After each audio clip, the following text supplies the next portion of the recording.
On the morning of the 12th of August 2000, a huge fleet of 33 of Russia's most advanced naval warships gathered in a specific part of the Barents Sea. This sea is a massive 800-mile stretch of freezing, unforgiving water in the Arctic Circle, just northwest of Russia. These 33 ships weren't there by accident. They were there for a massive military training exercise. The plan was to run through a series of war game scenarios. For example, one ship would play the role of an enemy, and the other ships would practice locking onto it with their targeting systems and firing at it. But of course, they weren't using live ammunition. They were using dummy torpedoes and missiles, the kind that don't actually explode. Around 9 in the morning, the man in charge of this entire operation, Admiral Popov, gave the first command. He was on board one of the 33 ships overseeing everything. He authorized one of the submarines out there to shoot 2 of its dummy torpedoes at a designated target. The target was just one of the other ships pretending to be the enemy. As soon as he gave that order, the multi-day exercise officially began. All day and all through the night, these ships ran their drills, simulating combat and testing their systems. By the next morning, a full 24 hours into the exercise, Admiral Popov stepped away from the action for a bit. He had a scheduled call with some Russian reporters. During this interview, he told them that so far, the training exercise was going exactly to plan. He painted a picture of success, saying that it looked like it was going to be a huge achievement for the Russian Navy. But there was a problem. At the very same time that Admiral Popov was on the phone telling reporters how well everything was going, a rumor started to spread among the families of the crewmen who were out on the Barents Sea. The rumor was that the exercise was not going to plan at all. In fact, the word was that something terrible had happened to one of the ships. None of the family members had any concrete information. It was just a whisper, a feeling of dread that was passed from one person to another. But even though it was just a rumor, it was enough to cause serious worry. That morning, families began calling the naval base where the 33 ships had departed from, desperate for any information. At first, the phone operator at the base who was taking all these calls stuck to the official story. She told the frantic family members that no, nothing was wrong. She hadn't heard anything about any issues. But as the calls kept flooding in, the operator eventually let something slip. She admitted that she had also heard the rumor that something bad had happened, and she thought it might actually be true. One of the family members on the line heard this and immediately pressed the operator for more details. But at that point, the operator clammed up. She said she couldn't give out any more information and ended the conversation. So, the family member hung up the phone and did the next logical thing. They called the media. They told the reporters what was going on, about the rumor, and the operator's strange admission. As soon as the media had this story, they went straight back to Admiral Popov. They asked him directly if he could address the rumor, but he didn't. He gave no response to any of their questions. In a strange way, his silence was a little reassuring to some of the families. They figured that if Admiral Popov was just ignoring the rumor and staying out there on the Barents Sea, continuing with the exercise, then surely nothing truly bad could have happened. So, for the rest of that day, which was a Sunday, the families and the media just waited. There wasn't much else they could do. They had to wait for new information to come out of the exercise. The next day, on Monday, the 14th, 48 hours after the training had started, there was finally news. Russian officials went on television to formally address the rumor. And they said, yes, it was true. Something had happened during the exercise. They explained that the Kursk, which was the name of one of the submarines participating in the drill, had experienced some minor technical difficulties. They said these difficulties had forced the submarine to ground itself on the bottom of the Barents Sea. But they quickly added that everyone should remain calm. This was a normal procedure, they said. They were in radio contact with the crew, everybody was fine, and they were already pumping air and power into the submarine. They assured the public that before long, they would have the Kursk back on the surface. There was absolutely nothing to worry about. Naturally, the family members of the Kursk's crew panicked when they heard this. Even though the government officials sounded completely confident, the families did not feel confident at all. Their loved ones were trapped at the bottom of the ocean. But at the same time, they tried to hold on to a glimmer of hope. They remembered that the Kursk was not just any submarine. It was a very special and supposedly very safe vessel. The Kursk was, quite literally, Russia's best ship. No expense had been spared in its construction. It was incredibly expensive and absolutely massive, bigger than 2 football fields put together.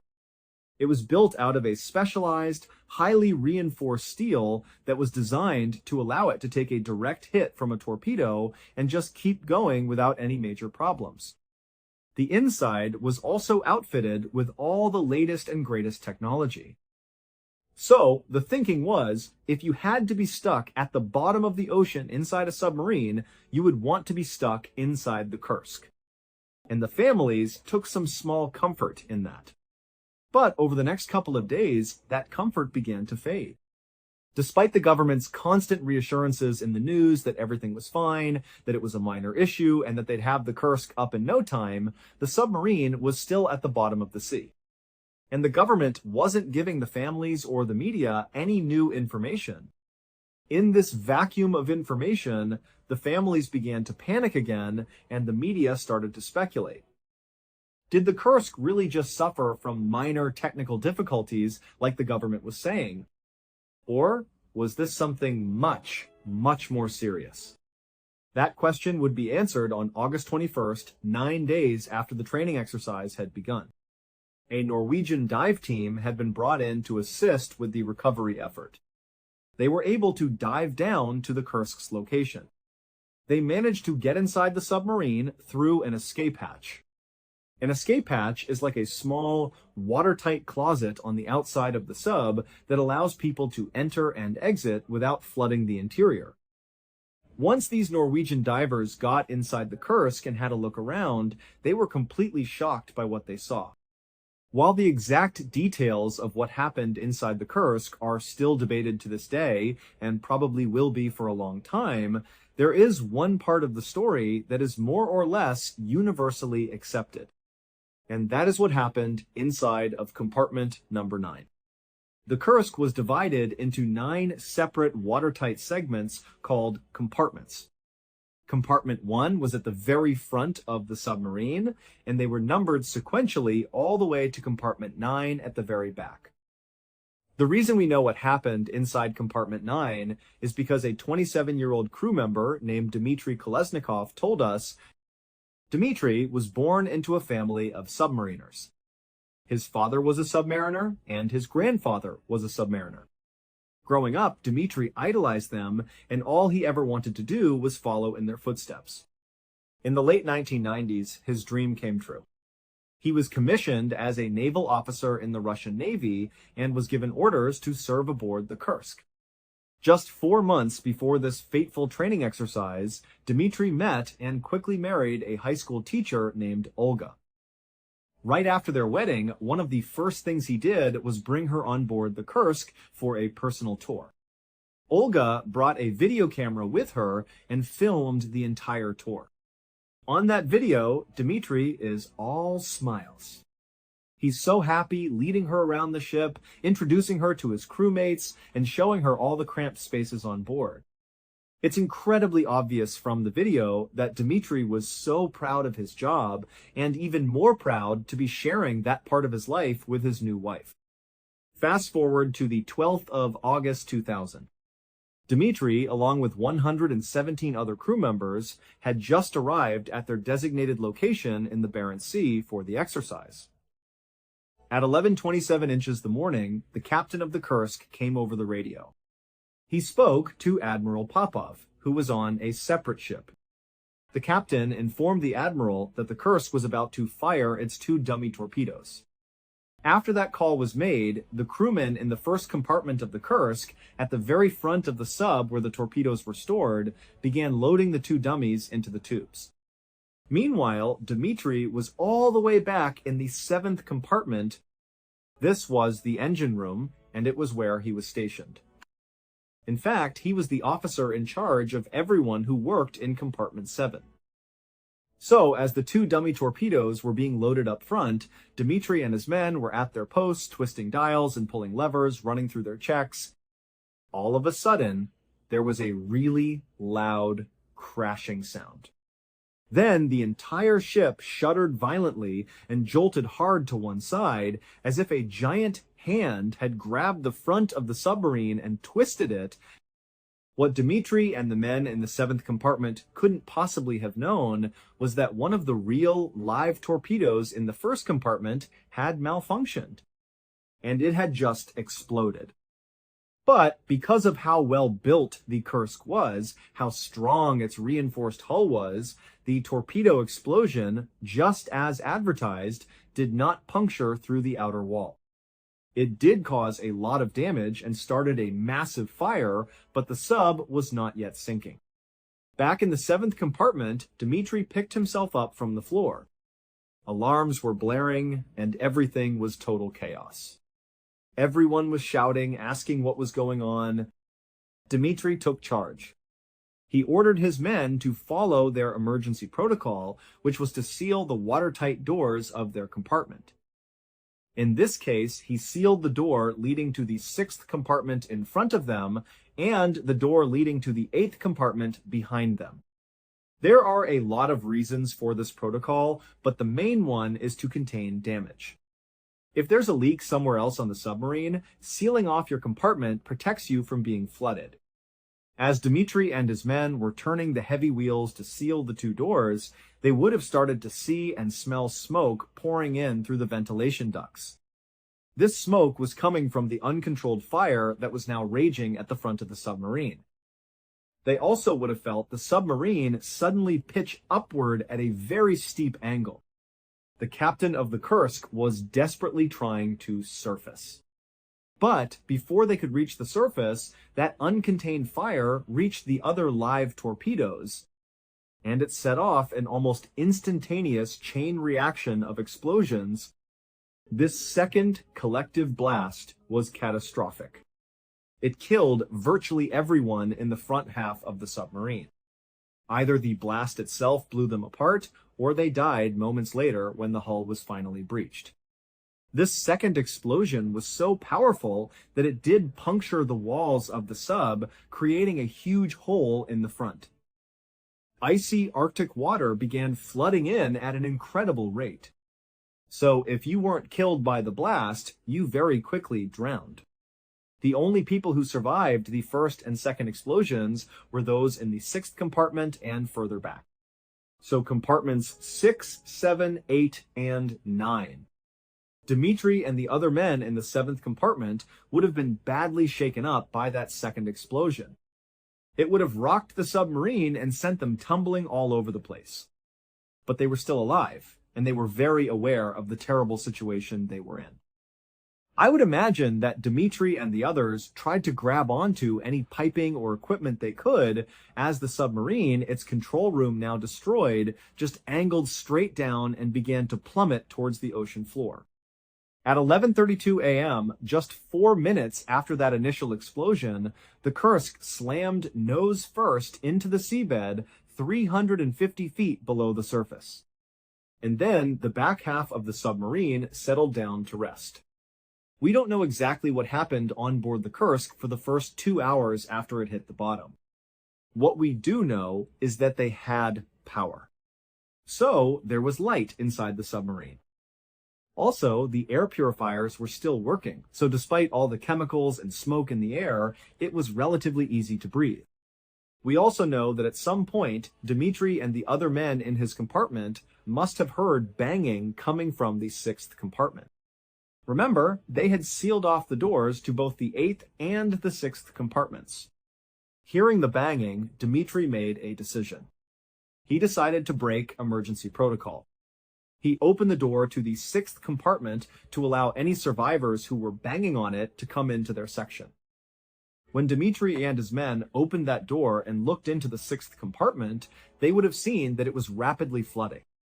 It was also clear that most likely anybody forward of that compartment in 5, 4, 3, 2, or 1 was already dead. By 1:30 p.m., Dmitri and his men in the seventh compartment, along with the other survivors from the sixth, were forced to retreat. They moved from the seventh compartment into the eighth, and then finally into the ninth compartment at the very back of the submarine. The flooding was getting worse. Even though they had sealed off their watertight doors, the walls themselves were no longer watertight.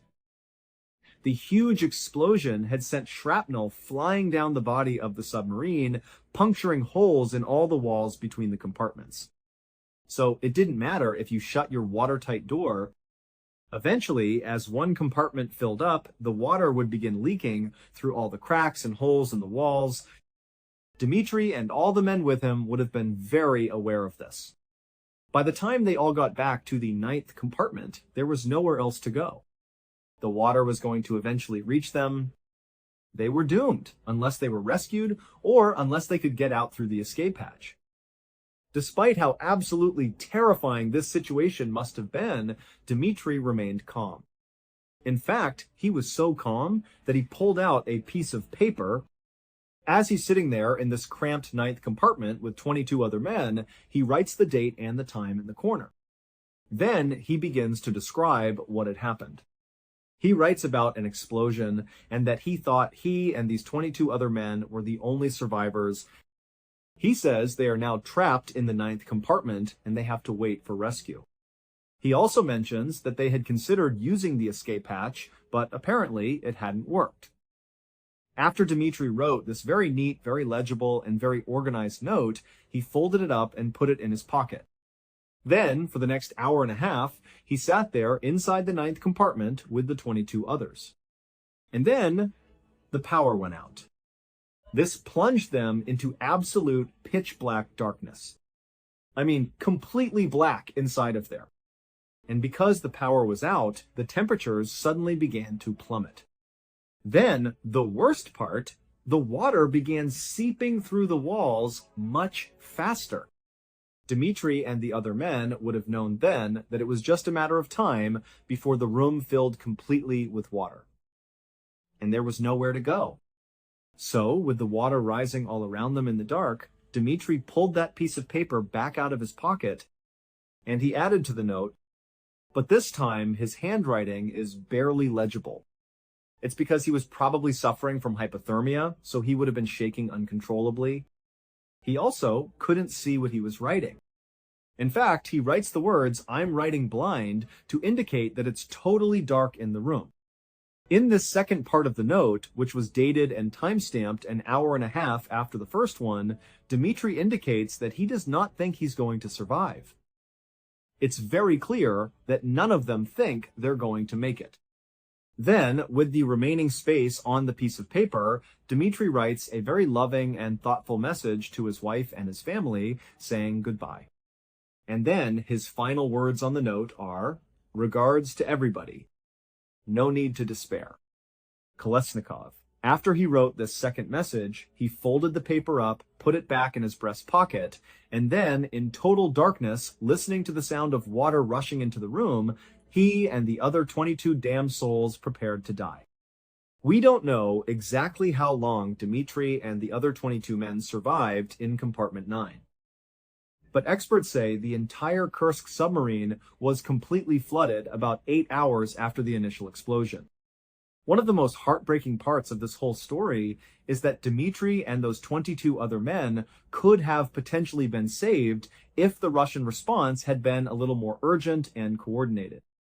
Despite 2 of the other ships in the exercise, including the ship that Admiral Popov was on, hearing and feeling the second massive explosion from the Kursk, nothing was done about it.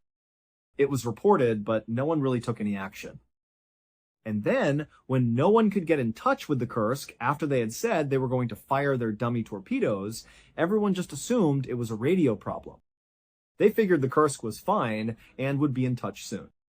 So it wasn't until later that evening that the Russian Navy even figured out there was a major problem, that the Kursk had effectively vanished.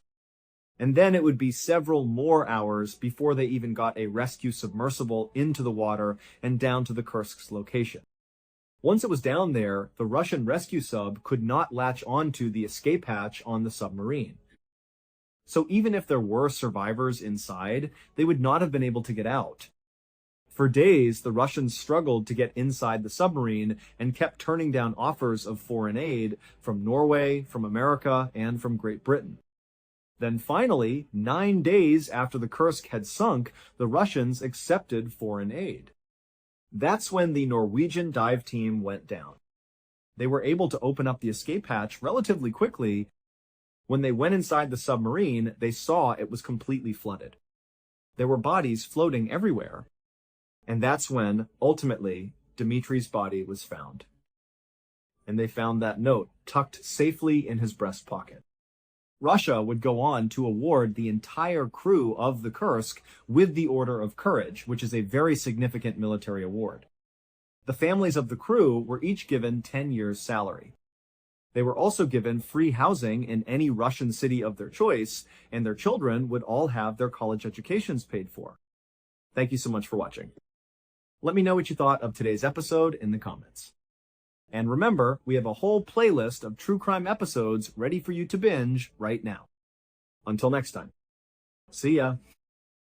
In early 2020, a very popular Russian Instagram influencer named Ekaterina Didenko was getting ready for a huge...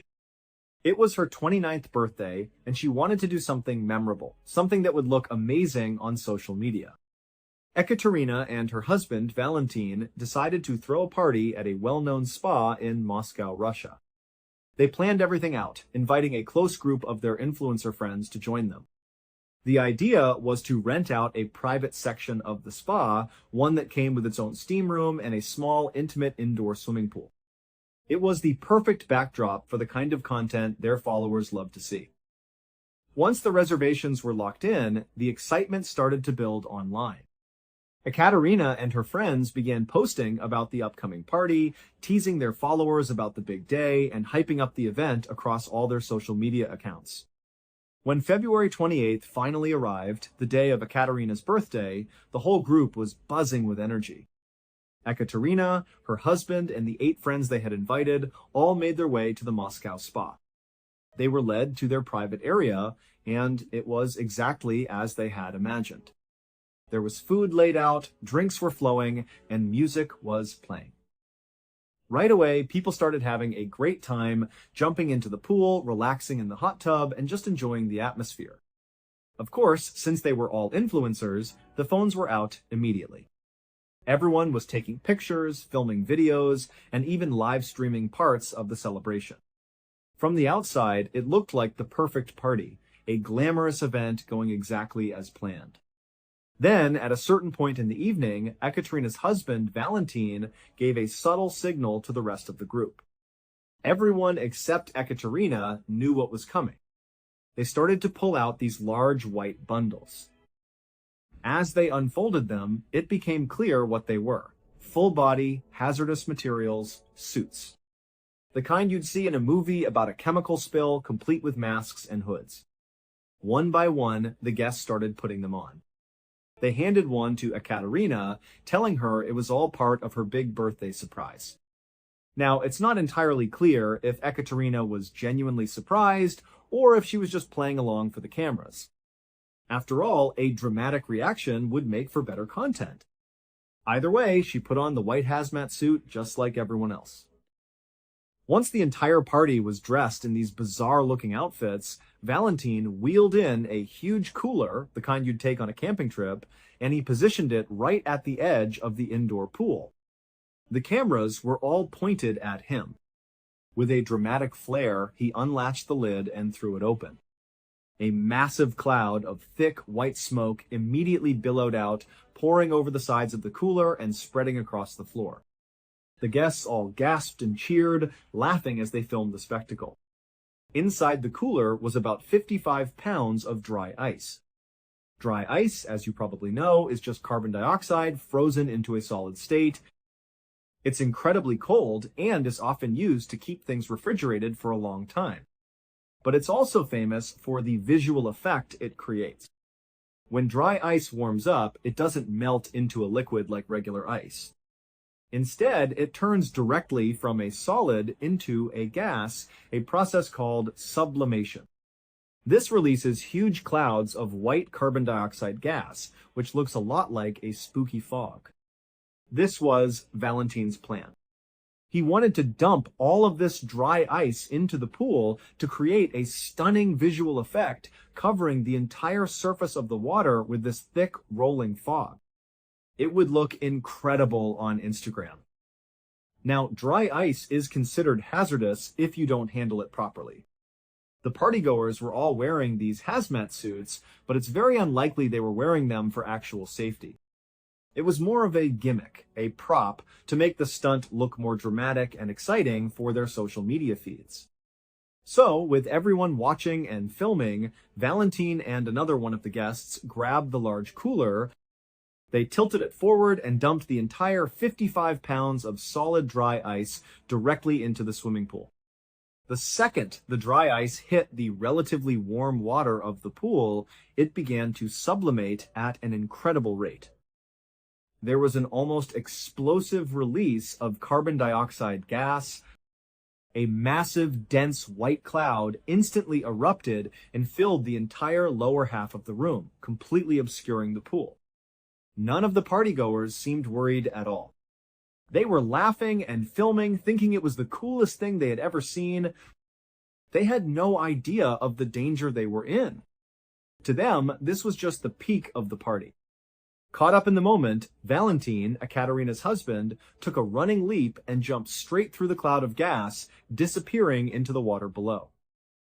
A moment later, two other guests, a man and a woman, followed his lead and also jumped into the pool. The thing about dry ice that makes it so dangerous in a situation like this is the carbon dioxide gas it releases. In high concentrations, especially in an enclosed space with poor ventilation, that gas displaces oxygen. It literally pushes the breathable air out of the room. This small private pool area was exactly that, a small, confined space with very little air circulation. The 7 people who were still standing on the pool deck filming the scene quickly started to realize something was wrong. It suddenly became very difficult to breathe. The air felt thin, and they started coughing and gasping. The oxygen was being rapidly sucked out of the room. Fortunately for them, they were still on their feet and close to the exit. They managed to turn and stumble out of the room just before it was too late. But for Valentine and the 2 other people in the pool, there was no escape. When they came up to the surface to take a breath, they weren't breathing in oxygen. They were breathing in an almost pure lungful of concentrated carbon dioxide gas. In addition to displacing oxygen, carbon dioxide is also toxic to the human body at such high levels. As soon as they inhaled the poisonous gas, 2 of them lost consciousness almost instantly and slipped back under the water. Valentine, however, managed to stay conscious just long enough to desperately try and save himself. He struggled to climb out of the pool, his body already failing him. He barely managed to pull himself onto the deck and tried to crawl towards the door, but he collapsed before he could make it. The other partygoers eventually dragged him out and emergency services were called, but it was too late. He was rushed to the hospital, but would later die, not just from the carbon dioxide poisoning, but also from the severe lack of oxygen to his brain. The other 2 people who had jumped into the pool with him were pronounced dead at the scene. A birthday celebration designed for social media had turned into a horrific tragedy, all of it captured on video. On Saturday, the 30th of September 2017, a staff member at a country club in North Wales was doing their regular rounds when they noticed something a bit unusual. They saw water leaking from the bottom of an outside wall of one of the club's bungalows. These bungalows were charming, single-story white buildings scattered across a beautiful green hillside. They were mostly used as vacation rentals for guests looking for a quiet getaway. The staff member who spotted the leak didn't think too much of it at first. Leaks happen. They simply turned around, walked back to the main office, and reported it to their boss. A short time later, 2 maintenance workers were dispatched to go and check it out. So, these 2 workers made their way over to the bungalow in question. They walked up to the front door and gave it a few firm knocks. They waited for a moment, but there was no answer. Silence. Figuring the guests might be out, they pulled out their master key and unlocked the door. As they did, one of them called out as a precaution, something like, "Maintenance, we're here to check on a water leak." It could be an emergency. They pushed the door open and stepped inside. The bungalow was quiet. To their left was a small kitchen area, and to their right was a living room. It was essentially one large, open-plan space. They called out again, just in case someone was in another room, but still, there was only silence. The workers walked straight through the main living area, heading towards the back of the bungalow. They came to a closed door, which they assumed led to the bedroom. Given the leak was coming from this side of the building, it made sense that the source would be in the adjoining bathroom. They knocked on the bedroom door, another standard precaution, but once again, no one answered. So, they turned the handle and opened it. Inside the bedroom, they saw 2 twin beds pushed up against the right-hand wall. At the foot of these beds, in the middle of the room, was a pile of luggage. The bags were all zipped up and unopened. To the maintenance workers, this was a clear sign that someone was definitely staying here. Either they had just arrived and hadn't unpacked yet, or they were packed and ready to leave. But wherever they weren't in the bungalow right now. The workers carefully made their way around the luggage and the beds, walking along the left side of the room. At the very back, there was another closed door. This one, they knew, led to the ensuite bathroom. Based on where the leak was appearing on the exterior wall, they were almost certain the problem was in this bathroom. So, they approached the door and knocked one last time. Still nothing. They opened the bathroom door, and immediately they saw what they were looking for. The floor was covered in water. But as they looked around, they were a bit confused. The sink wasn't overflowing. The shower wasn't running. The toilet looked fine. None of the usual culprits seemed to be the source of the flood. There was, however, one other place in the bathroom the water could be coming from, the airing cupboard. An airing cupboard is essentially a small closet usually found in homes in the UK that houses the hot water heater. People also typically install shelves in there to store towels and linens, using the warmth from the heater to keep them dry. In this bungalow, the airing cupboard was located right inside the bathroom with its own separate door.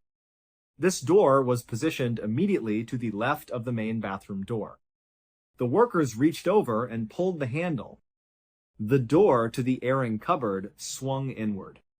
And the moment it opened, they knew exactly where the leak was coming from. And they also knew with a sickening certainty that they were dealing with a problem far, far worse than a simple water leak. 7 days earlier, a 60-year-old retired policewoman named Mary Isherwood had arrived at that very same bungalow at the North Wales Country Club. For many years, she and her ex-husband had co-owned the property. They rarely used it themselves, instead treating it as an investment and renting it out to vacationers.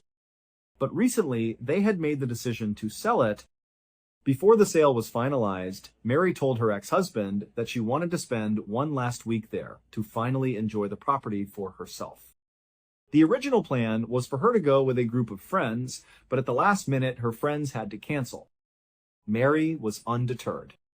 She decided she would just go on her own and enjoy the peace and quiet. Mary arrived at the country club late at night. She let herself into the bungalow, dropped her luggage in the bedroom, and, instead of settling in for the night, she decided to get some exercise. Mary was an incredibly fit and active person. She loved to play golf, go for runs, and stay in shape. She knew the club had a swimming pool, so she dug a bathing suit out of her luggage, changed, and went for a late-night swim. When she returned to her room, she took a quick shower and then got into one of the twin beds.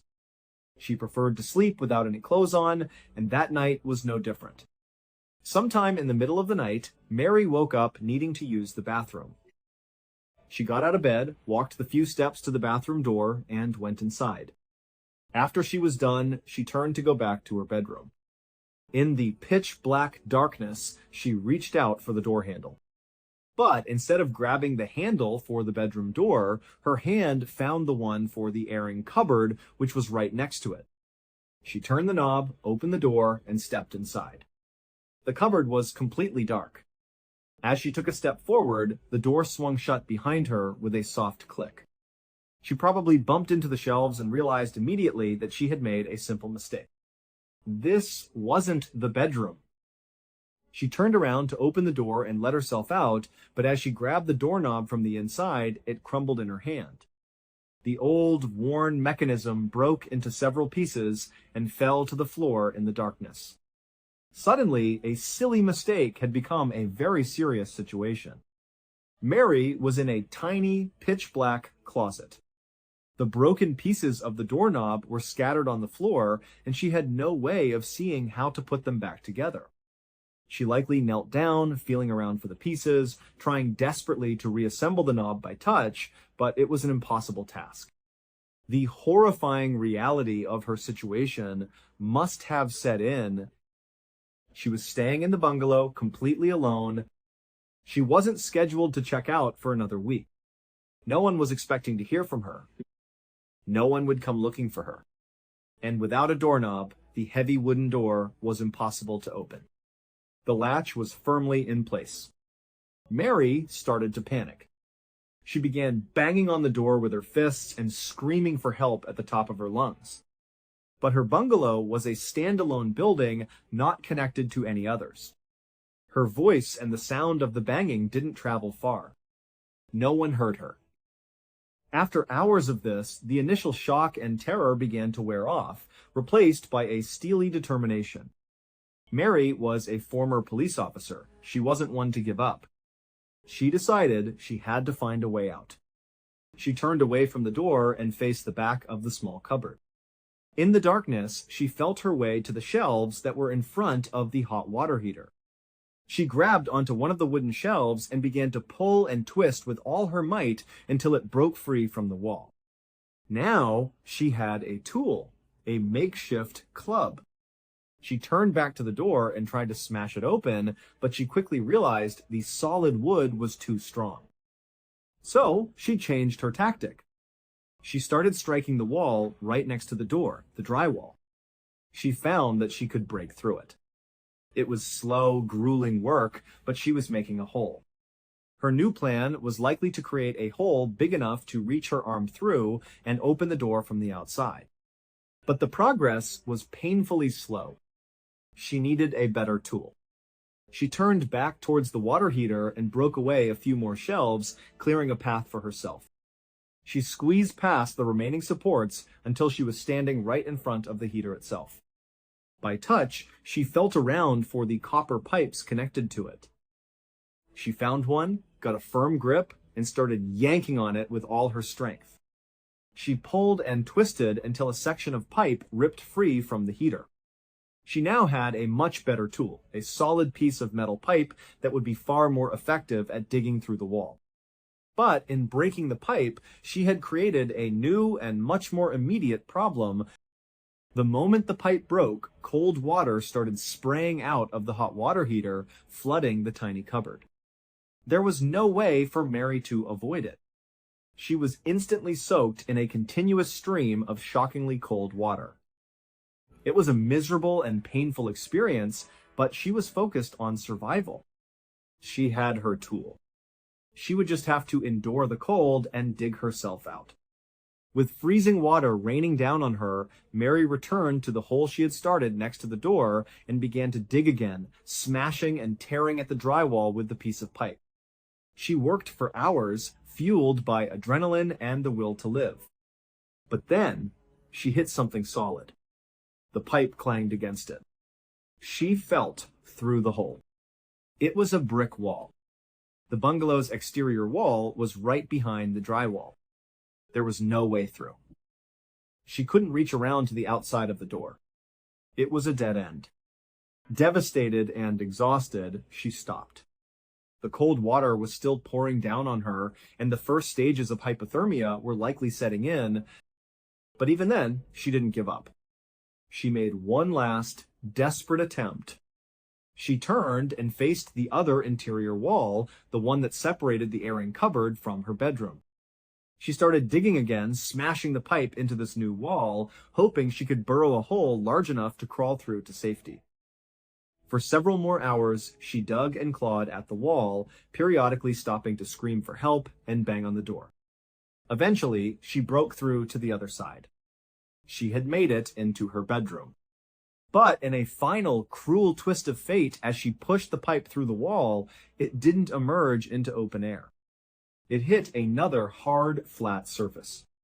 What she couldn't have known in the dark was that a large, framed picture with a glass cover had been screwed to the wall on the bedroom side, right over the exact spot where she had been digging. In her exhausted, panicked, and hypothermic state, she felt this new obstacle and must have believed she had hit another dead end, another brick wall. The reality was, she could have easily smashed through the picture frame and made the hole big enough to escape. But in that moment, her hope was finally extinguished. She slumped to the floor of the cupboard, the cold water still washing over her, and accepted her fate. 6 days later, when those two maintenance workers opened the airing cupboard door, they found Mary's body. She had died of hypothermia. The investigation later revealed that other guests in nearby bungalows had heard banging sounds coming from Mary's unit on the Saturday night she got trapped, and again on the following Sunday morning, but no one reported it. They just assumed it was construction noise. One couple, however, did think the banging was strange.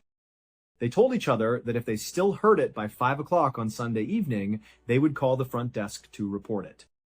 As it happened, Mary, exhausted and succumbing to the cold, stopped banging right around 5 p.m. on Sunday. The couple, hearing the noise stop just as they were about to make the call, assumed the problem was over and forgot about it. It's impossible to know how long Mary survived after that point. It could have been minutes, hours, or even days. Her family would later sue the country club for negligence, but the final outcome of that case was never made public. On the 30th of July, 2013, a 5-6-year-old man named Roger Miro was at home in his apartment. He gathered up a bag of trash from his kitchen, walked out into the hallway, and turned right. He walked a short distance down the hall to the trash chute, which was built into the wall. He pulled open the little metal door, which looked a bit like a mailbox, dropped his trash bag inside, and let the door close. He then turned around and walked back to his apartment. As he stepped back inside, he did what many of us do instinctively. He reached into his right pocket to grab his cell phone. But it wasn't there. He checked his left pocket. Nothing. He patted his back pockets, then started searching more frantically. He quickly realized his phone was missing. His first thought was that he must have just set it down somewhere inside his apartment. Now, Roger was legally blind, which made finding small objects like a cell phone a particularly challenging task. But he began to search anyway. He started in the kitchen, carefully running his hands over all the countertops and surfaces. No phone. He moved on to the living room, then the bedroom, and finally the bathroom, checking every conceivable spot. The phone was nowhere to be found. So Roger started to think about his short trip to the trash chute. Maybe, he thought, the phone had slipped out of his pocket and fallen on the floor in the hallway. He left his apartment again and carefully retraced his steps, running his hand along the wall and feeling the floor as he went. He made it all the way to the trash chute, but there was no phone on the ground. As he stood there in front of the chute, a new, dreadful possibility occurred to him. What if his phone had been in the trash bag? What if he had just thrown his own cell phone away?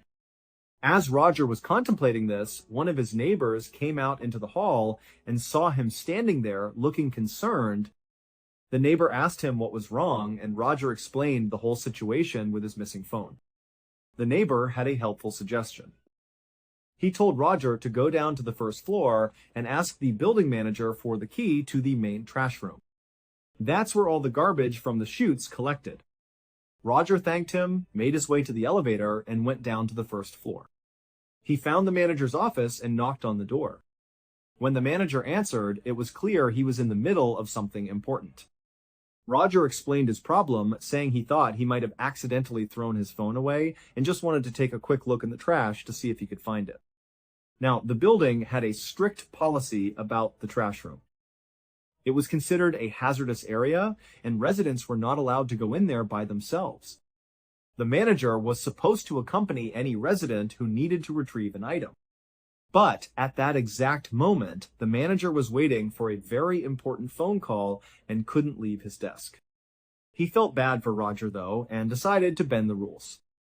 He told Roger, "Look, I'll just give you the key. You can go in there yourself and look for your phone. Just bring the key back when you're done." Roger thanked him, took the key, and made his way down the hall to the trash room. He unlocked the door and stepped inside. A few hours later, Roger's wife came home from work. She walked into their apartment and was surprised to find it empty. Roger wasn't there. She tried calling his cell phone, but it went straight to voicemail. She looked around the apartment for a note or any sign of where he might have gone, but there was nothing. This was very unusual. Roger rarely went out on his own, especially at night.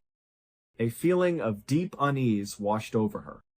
Acting on pure instinct, she called the police and reported her husband missing. A short time later, 2 police officers arrived at the apartment building. They went up to Roger's apartment, spoke with his wife, and then began knocking on neighbors' doors. One of the neighbors they spoke to was the same man who had seen Roger earlier. He told the officers about the lost phone and said that the last he knew, Roger was heading down to the trash room on the first floor to look for it. The officers immediately went downstairs and found the trash room. The door was unlocked. They pushed it open and looked inside. The room was a stark, windowless concrete space. In the very center of it stood a huge industrial green dumpster. High above the dumpster, on the ceiling, was a large, round opening. This was the bottom of the trash chute that serviced the entire building. All the trash that residents dropped in from their floors came tumbling out of that hole in the ceiling and fell directly into the dumpster below. But this was a very specific type of dumpster. It wasn't just an open-top container. The top was almost completely sealed shut with welded metal. The only opening was on the left side, which was positioned directly under the hole in the ceiling. Welded onto this opening was a short, nearly vertical metal tunnel, like a funnel, designed to catch the falling trash and guide it down into the dumpster. There was about a 3 or 4 foot gap between the top of this funnel and the ceiling. As the officers scanned the room, they noticed a ladder had been propped up against the side of the dumpster right next to this metal tunnel, as if someone had used it to look inside. One of the officers walked over, climbed the ladder, and peered down into the dark tunnel. And there, at the bottom, inside the dumpster, he found Roger. After a long and difficult investigation, police were able to piece together what had happened. After Roger got the key from the manager, he went into the trash room and found the huge dumpster. He would have quickly figured out that the only way to search for his phone was to look down through that metal tunnel. He found the nearby ladder, propped it against the machine, and climbed up. He was leaning over, peering down into the darkness, when he lost his balance. It's possible a bag of trash came down the chute from above and struck him, or maybe he just slipped.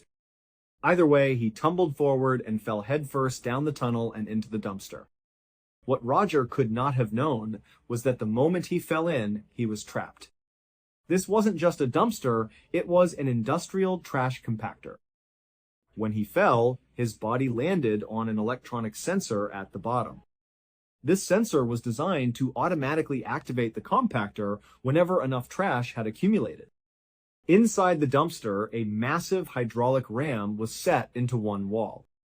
When activated, this ram would slowly but powerfully press all the way across the container, crushing all the trash against the opposite wall before retracting.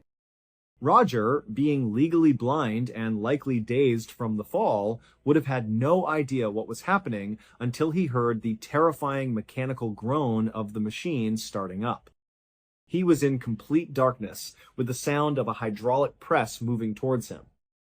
He probably tried to scramble back up the tunnel he had fallen down, but its walls were smooth and nearly vertical. There were no handholds, no ladder inside. There was no way to climb out. Inside the dumpster itself, there was no emergency shutoff switch and no emergency exit. Realizing he couldn't climb out, Roger's only option was to retreat to the far side of the dumpster to get as far away from the advancing metal wall as he could. But once he was pressed against the back wall, there was nowhere left to go. He was forced to simply wait as the hydraulic press moved slowly across the container until it finally reached him. It's not known for sure if that first cycle of the compactor was what killed him. What is known is that Roger was trapped inside that machine for several hours before he was found. During that time, other residents of the building continued to throw away their trash. Each time a bag fell down the chute and hit the sensor, the compactor would activate again and again. By the time the police officer looked down into the dumpster and saw a part of Roger's body, it was immediately clear that there was nothing anyone could do. Roger's wife would go on to sue the building manager and the company that owned the apartment complex for their negligence in his death. However, the final outcome of that lawsuit has never been made public. These stories all began in ordinary places, with ordinary decisions, and ended in ways no one could have ever seen coming. The real question is this: at what exact moment do you think things started to go wrong? Let me know your thoughts in the comments below. Until next time, sometimes the smallest choices lead to the biggest consequences. On the evening of the 13th of January, 2002, a 42-year-old man named Ronald Huff walked through the door of his studio apartment in the city of Newark, Delaware. The air outside had been crisp and cool, but the moment he stepped inside, a wave of oppressive heat hit him. It was how he always kept it, blazing hot, a detail that seemed odd to anyone who visited, but for Ronald, it was normal. He'd just returned from a visit with his grandmother, a weekly ritual for him, but today was different. He felt deeply, profoundly sick. A strange weakness was creeping through his limbs, and a dizzy spell was making the room tilt slightly. Ronald worked at a local auto dealership. He was a quiet guy, a hard worker who mostly kept to himself. His coworkers knew him as reliable, if a bit of a loner. He didn't talk much about his personal life, and no one really pressed him on it. He'd come in, do his job, and go home. That was Ronald. So for him to feel sick enough to consider missing work was a big deal. He shrugged off his heavy coat, the one he wore even on milder days, and tossed it without looking onto a nearby object. It landed draped over one of the many handmade wooden cages that were scattered around his small living room, almost like pieces of furniture. There were cages of all sizes, some stacked, some sitting alone, creating a strange labyrinth in the cramped space. He dragged his feet across the floor, his body feeling heavier with each step, until he reached the kitchen counter where his landline phone sat. He picked up the receiver, the plastic cool against his clammy skin, and dialed the number for the dealership. When the office manager answered, her voice cheerful on the other end, Ronald's was weak and strained. He explained that he wouldn't be able to make it in the next day. He was feeling really unwell, he told her, not offering any more details. He hung up the phone and leaned heavily against the counter, closing his eyes for a moment, trying to fight off the lightheadedness that was washing over him. The heat in the apartment suddenly felt suffocating. Then a sound from behind him cut through his dizzy haze. It was a low, guttural hiss.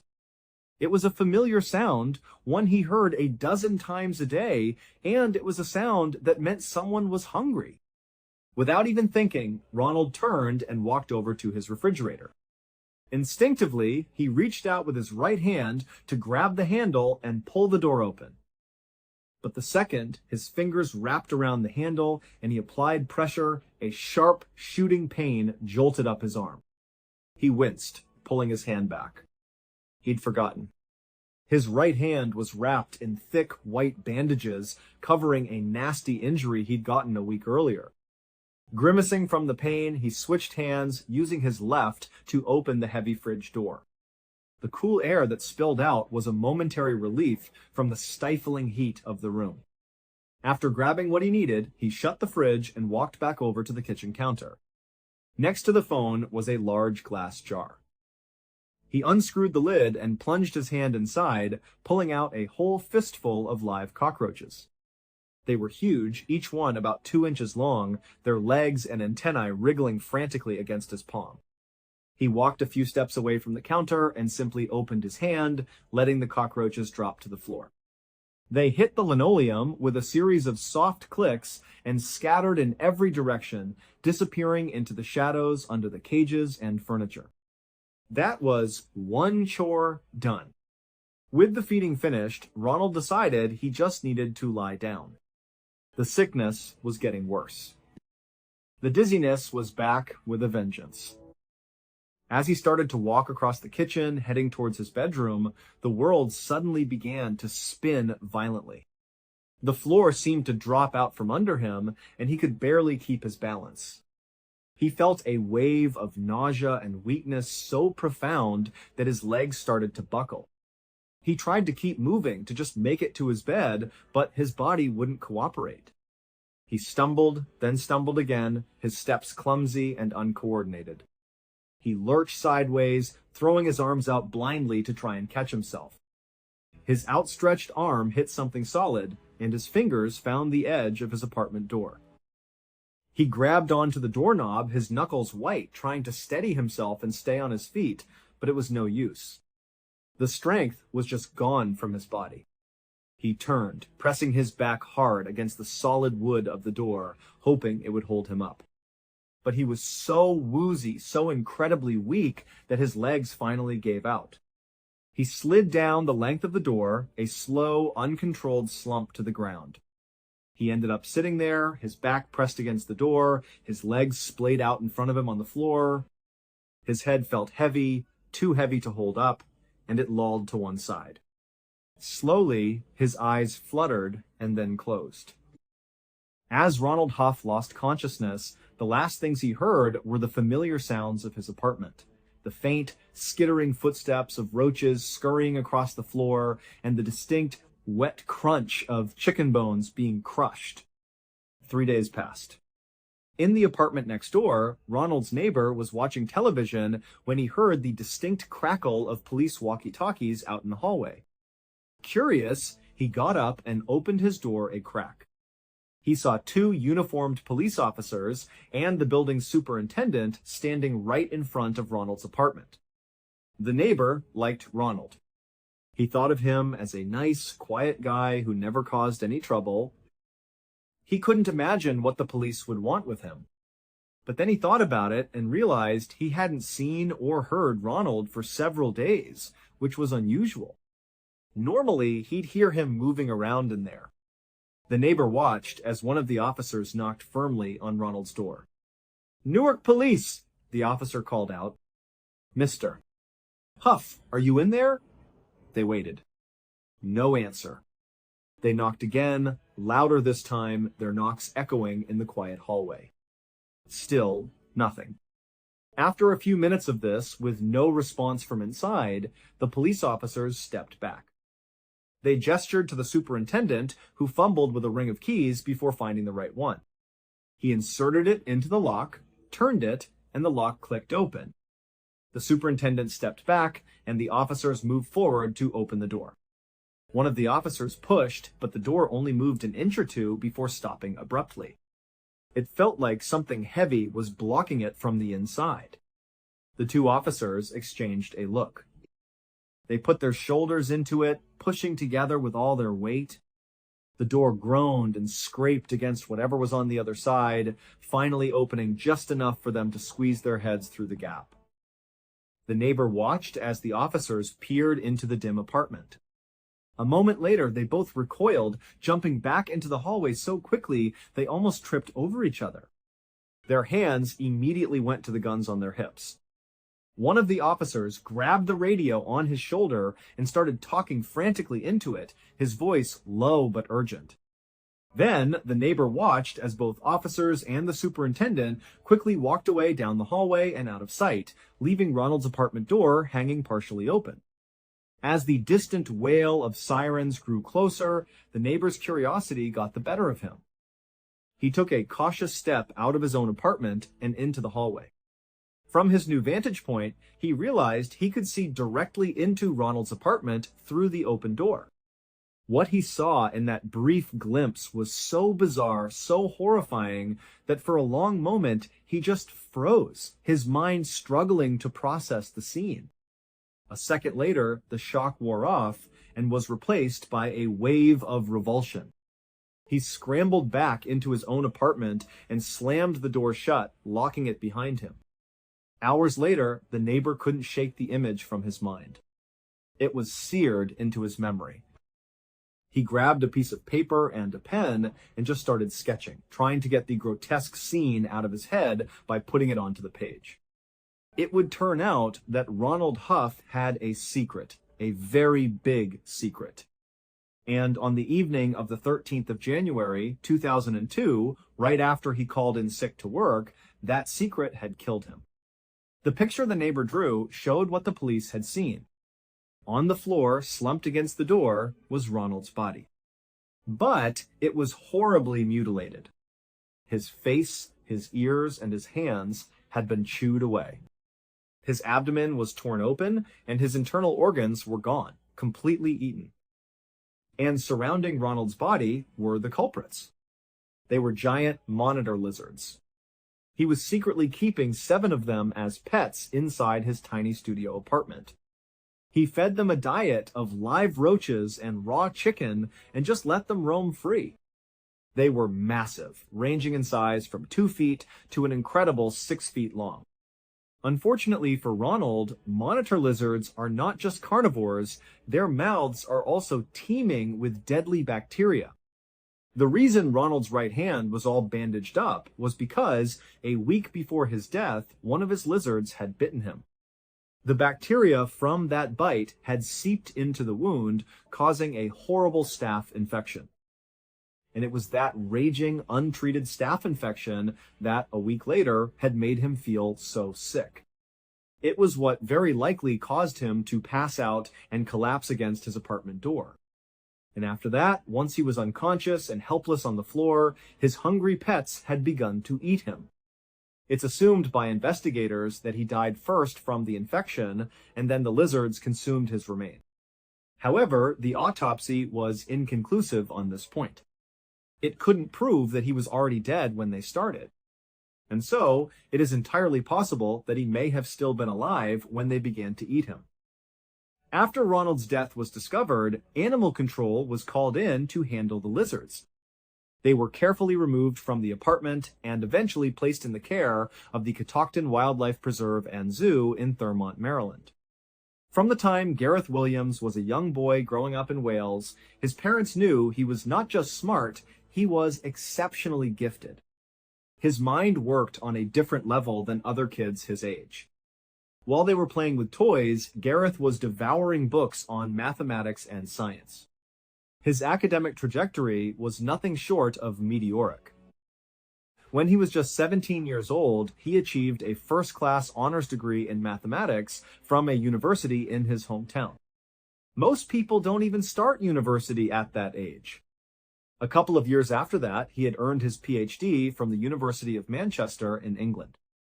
From there, he was accepted into a prestigious postgraduate course at Cambridge, one of the most famous universities in the world.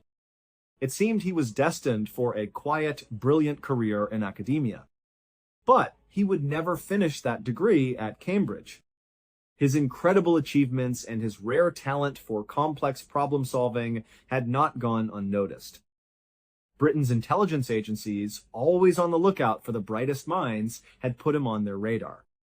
They began the careful and quiet process of recruiting him. In 2001, when Gareth was 23, Britain's government communications headquarters, more commonly known as GCHQ, made him an offer. GCHQ is one of Britain's three main intelligence agencies focusing on signals, intelligence, and information assurance.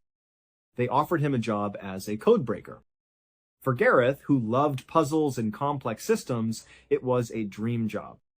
He eagerly accepted, dropped out of his course at Cambridge, and moved into a modest apartment in Cheltenham. Cheltenham is a resort town about 88 miles away from London, and it's where GCHQ is headquartered.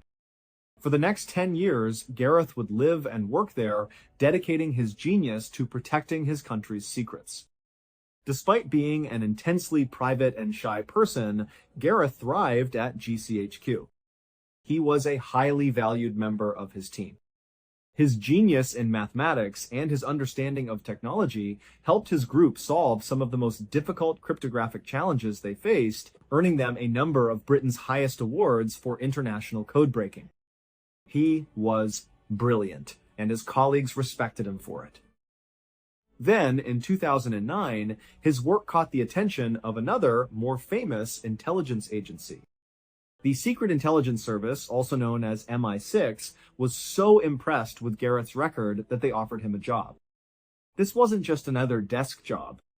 MI6 wanted to place him on a 3-year secondment. It was a rare chance for Gareth to go operational, to become a spy in the way most people think of them from movies. He would effectively become a real-life James Bond. The opportunity was too exciting to pass up, so he jumped at the chance. But shortly after taking the job and moving into a new agency-paid apartment in London, he began to regret his decision. The culture at MI6 was a world away from the quiet academic atmosphere of GCHQ. He hated the intense, cutthroat competitiveness among the agents. He disliked the flashy culture of expensive cars and extravagant lifestyles that many of them embraced. He especially disliked the constant pressure to go out drinking and partying with coworkers every weekend. It was all part of the work hard, play hard ethos, but it wasn't who Gareth was. All he wanted to do was his job, to focus on the puzzles and the problems, and then be left alone in his private life. At GCHQ, that was perfectly acceptable. Nobody cared if he was an introvert. But at MI6, his quiet and reserved nature made him an outsider. He didn't fit in, and he was unhappy. He missed Cheltenham and his old job. He had already told his bosses he wanted to end his secondment early and return to GCHQ. Before he was scheduled to leave MI6, he took his annual 2-week vacation. But when that vacation was over, he didn't show up for work at his office in London. And for some reason, for an entire week, nobody at MI6, one of the most sophisticated spy agencies in the world, checked in on him to see where he was. It wasn't until his sister, Sari, became worried after not being able to reach him for several days that anybody started looking into his disappearance. She called the police and reported him missing. On the 23rd of August 2010, a uniformed officer was dispatched to Gareth's apartment in the Pimlico neighborhood of London to conduct a welfare check. The officer knocked on the door several times, calling out Gareth's name, but there was no answer. Following procedure, the officer located the landlord, got the key to the apartment, and let himself inside. He called out for Gareth as he entered. The first floor of the apartment was tidy, but there was no sign of him. The officer proceeded up the stairs to the second floor, still calling out Gareth's name with each step. The second floor was also empty, but there was one closed door at the end of the hallway. It was the door to the bathroom. What the officer found on the other side of that door would trigger a media firestorm and spark conspiracy theories that would make international headlines for weeks. When he opened the door, he stepped into a small, clean bathroom. Everything seemed normal except for what was in the bathtub. Sitting in the middle of the tub was a large red North Face duffel bag. And inside of that duffel bag was the badly decomposed body of Gareth Williams. The zipper of the bag was padlocked shut from the outside. The key to that padlock was found later underneath Gareth's body inside the bag. The crime scene was bizarrely clean. There were no fingerprints on the rim of the bathtub or inside it. There were no fingerprints on the bag itself, not on the fabric, not on the two zippers, and not on the padlock or the key. Gareth's iPhone was found on a nearby table, and a forensic analysis later revealed it had been wiped clean, restored to its factory settings. Investigators determined the reset had happened on August 15th. That was the last day Gareth was seen alive on CCTV footage, and it was the day that police believe he died. According to the coroner who examined Gareth's body, there were no injuries on it. There was no sign of a struggle, no defensive wounds. His toxicology report came back clean. He had no drugs or alcohol in his system. The thermostat inside Gareth's apartment had been turned up high, making the room uncomfortably hot, despite it being the middle of August. This excessive heat had drastically sped up the decomposition of his body, making it impossible for the medical examiner to determine a precise cause of death. Despite a lengthy and high-profile investigation by Scotland Yard, there has never been a conclusive determination as to what exactly happened to Gareth Williams, although there are many theories. Some believe the Russian mafia killed him.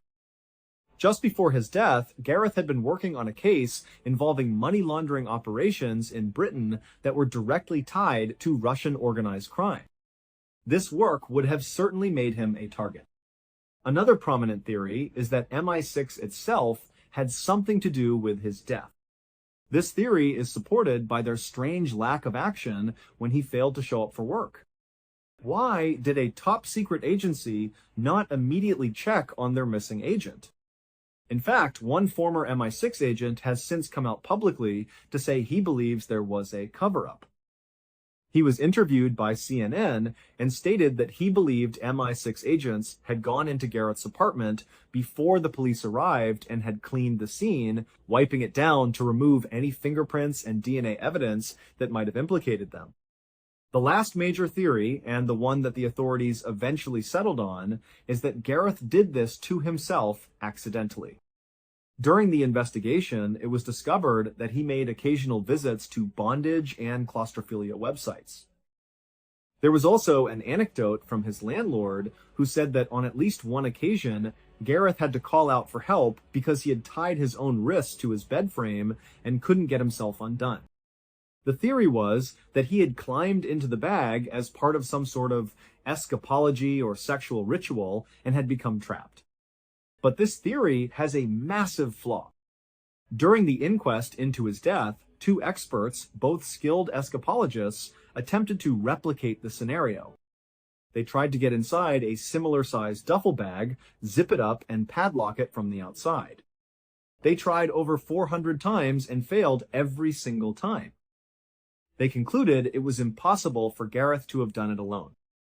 And even if, by some miracle, he had managed to get inside the bag and lock it, how could he have done so without leaving a single fingerprint on the bag, the lock, the zippers, or the bathtub? When his body was found, he wasn't wearing any gloves. Ultimately, despite all the red flags and the sheer impossibility of the official explanation, Gareth Williams' death was ruled to be probably an accident, and the case was officially closed 3 years after he was found.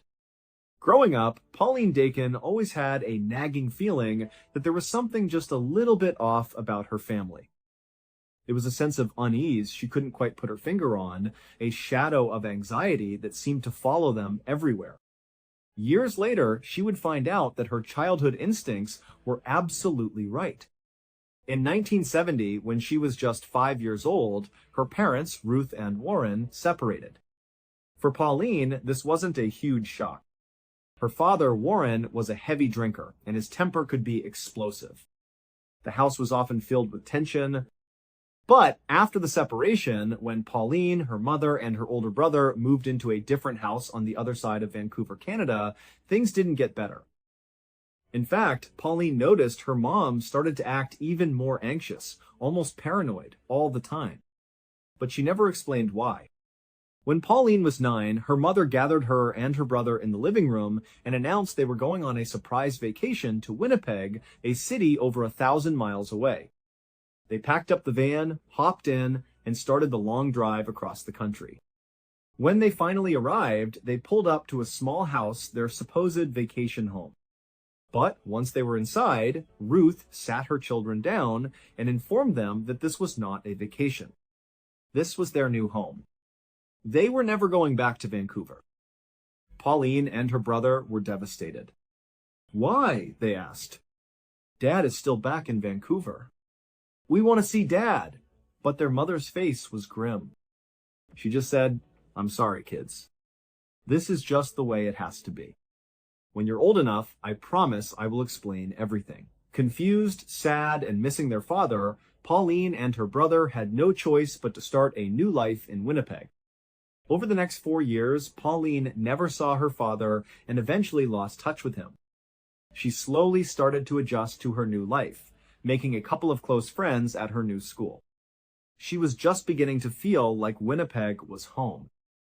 But right as she was starting to feel a sense of normalcy, her mother announced once again that they needed to move. Immediately. This time, they were going all the way to New Brunswick on the far eastern coast of Canada. Their mother made them swear an oath of absolute secrecy. They were not to tell anyone, not a single soul, about the move. But later that day, Pauline was with her best friend Wendy, and the secret just slipped out. She couldn't help it.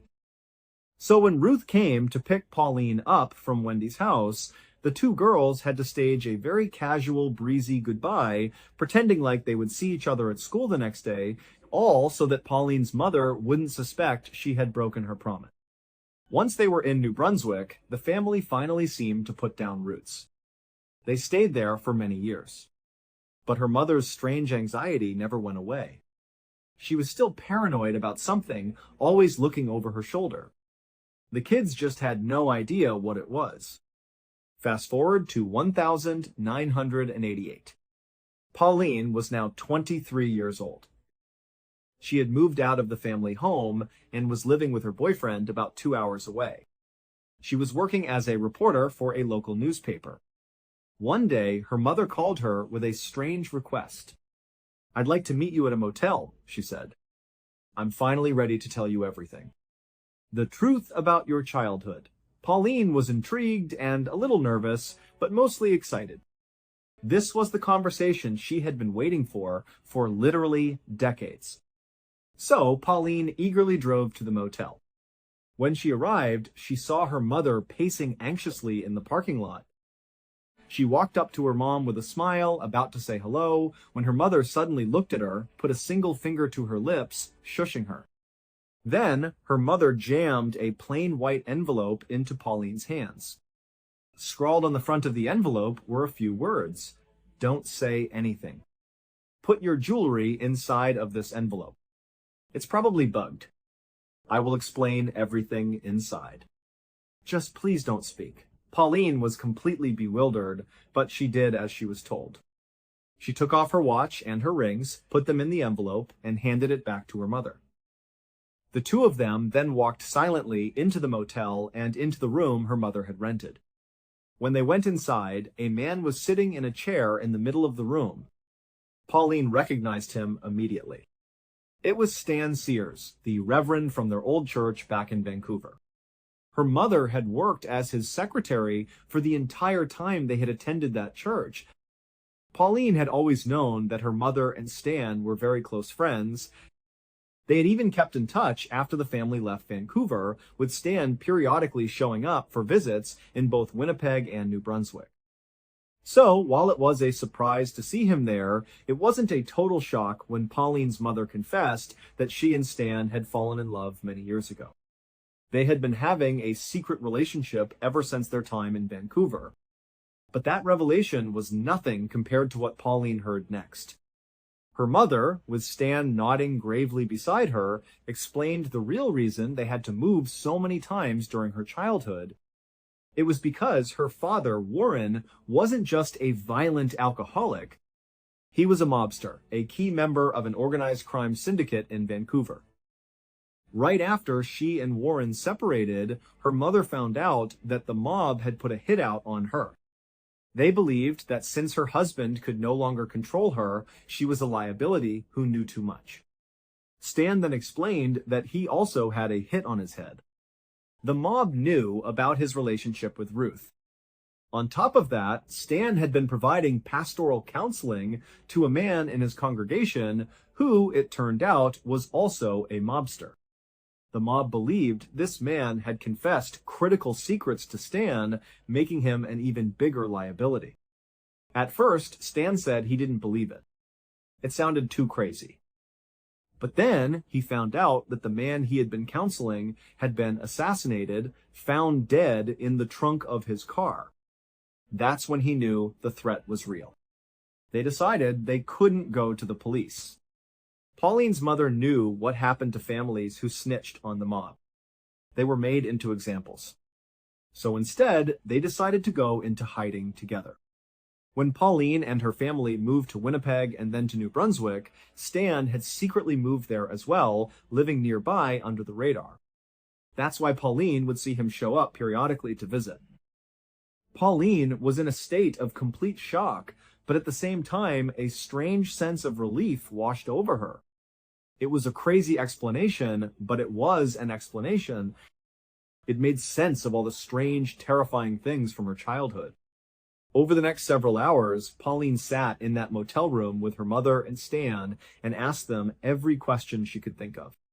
She learned that the time she came home from school to find her mother frantically throwing out all the food in the fridge and pantry, that was because they had received a tip that the mob had tried to poison them. These 6 different times she was suddenly unenrolled from her school and moved to another one across town, that was because there was a credible threat that the mob had discovered where she was. By the end of the weekend, Pauline had not only learned about this totally insane past, she also learned that she was still in danger. Before she left, she asked her mother and Stan what she should do to stay safe. Her mother explained that this was the real reason they had called her there. After all these years, they were tired of hiding. They had finally gone to the authorities and had been moved into a special, off-the-books witness protection program for families connected to organized crime. She said that when you enter this program, it's referred to as entering the weird world. You're not completely safe, but you have undercover agents following you at all times, monitoring you to make sure there are no assassination attempts.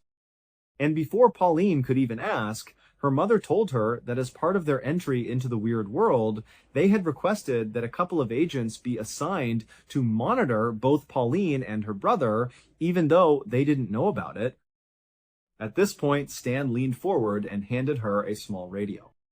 He told her it was a special device that broadcast directly to the agents who were supposedly following her. He warned her to only use it in a truly desperate situation because as soon as she called for help, people would be risking their lives to save her. As Pauline held the radio, she looked at her mom and Stan and asked, "What happened to Dad? Is he in jail?" Her mother shook her head. "No," she said. "He's in the weird world too." She then handed Pauline a letter. It was from her father, addressed to her. It basically explained that he had also been moved into the weird world and that he was looking forward to Pauline joining them when she was ready.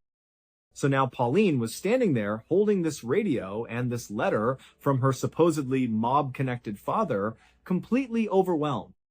Her mother just told her, "Go home. Think about what you want to do. If you want to join the program and enter the weird world with us, just let me know and we'll make it happen." Pauline, still in a total state of shock, gave her mom and Stan a hug and said she would be in touch. She left the motel and got into her car. She was about to back out when she saw Stan running out of the motel room holding something in his hand. She stopped and Stan ran up to her window. "Hey, I forgot to give you this," he said. He held up a round, flat piece of metal. He told her it was a magnetized GPS transponder. She should stick it somewhere out of sight underneath her car. He explained that it constantly transmitted her location to the agents following her, so it would be easier for them to find her if she was in trouble. Pauline thanked him took the device, and placed it under her car.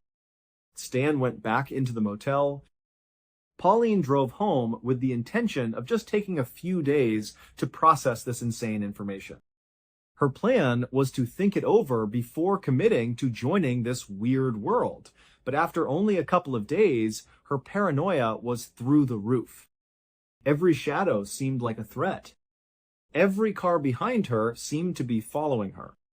She dumped her boyfriend, quit her job, and moved out of her house into a new, secret apartment. She called her mother and said, "I can't take it anymore. I feel totally unsafe. I want to join the weird world." Her mother ran delighted. They told her it was a complicated process, but they would get it started. During this waiting period, Pauline met a new man named Kevin, who would eventually become her husband. As she talked to him about her situation, sharing the wild story, she started to have doubts. The more she said it out loud, the less real it sounded. She decided she needed to know for sure. She had to set up a sting operation on her own mother. So, Pauline called her mother, her voice filled with fake panic. "Mom! Oh my goodness, someone just broke into my apartment. I think it was the mob. I don't know what to do. Should I call the police?" Her mother immediately responded, "No. Whatever you do, don't call the police. I'm going to get in touch with Stan and see what his contacts say." A few minutes later, her mother called back, her voice calm. "Okay, honey, I spoke to Stan. He spoke to the undercover agents who are parked outside your house. They said, yes, 2 men from the mafia did break into your house. But don't worry. The agents went in and grabbed them. They're in custody now. You're safe." And in that moment, Pauline's world shattered for a second time. She told her mom, "Mom, I made that up. No one's been in my apartment. I've been here all day. I lied to you." It was then that Pauline finally understood. Her mother and Stan had been living a complete lie since she was 5 years old. There was no mafia. Her father was not a mobster. It was all a fantasy. It would turn out that Stan was suffering from a rare psychiatric condition called delusional disorder, where an otherwise high-functioning person has one specific, unshakable delusion. His delusion was that the mafia was after him. And over the years of their close relationship, he had passed that delusion on to Pauline's mother through a phenomenon called folie à deux, or shared delusional disorder, where a dominant personality can transfer a delusion to a more subordinate one.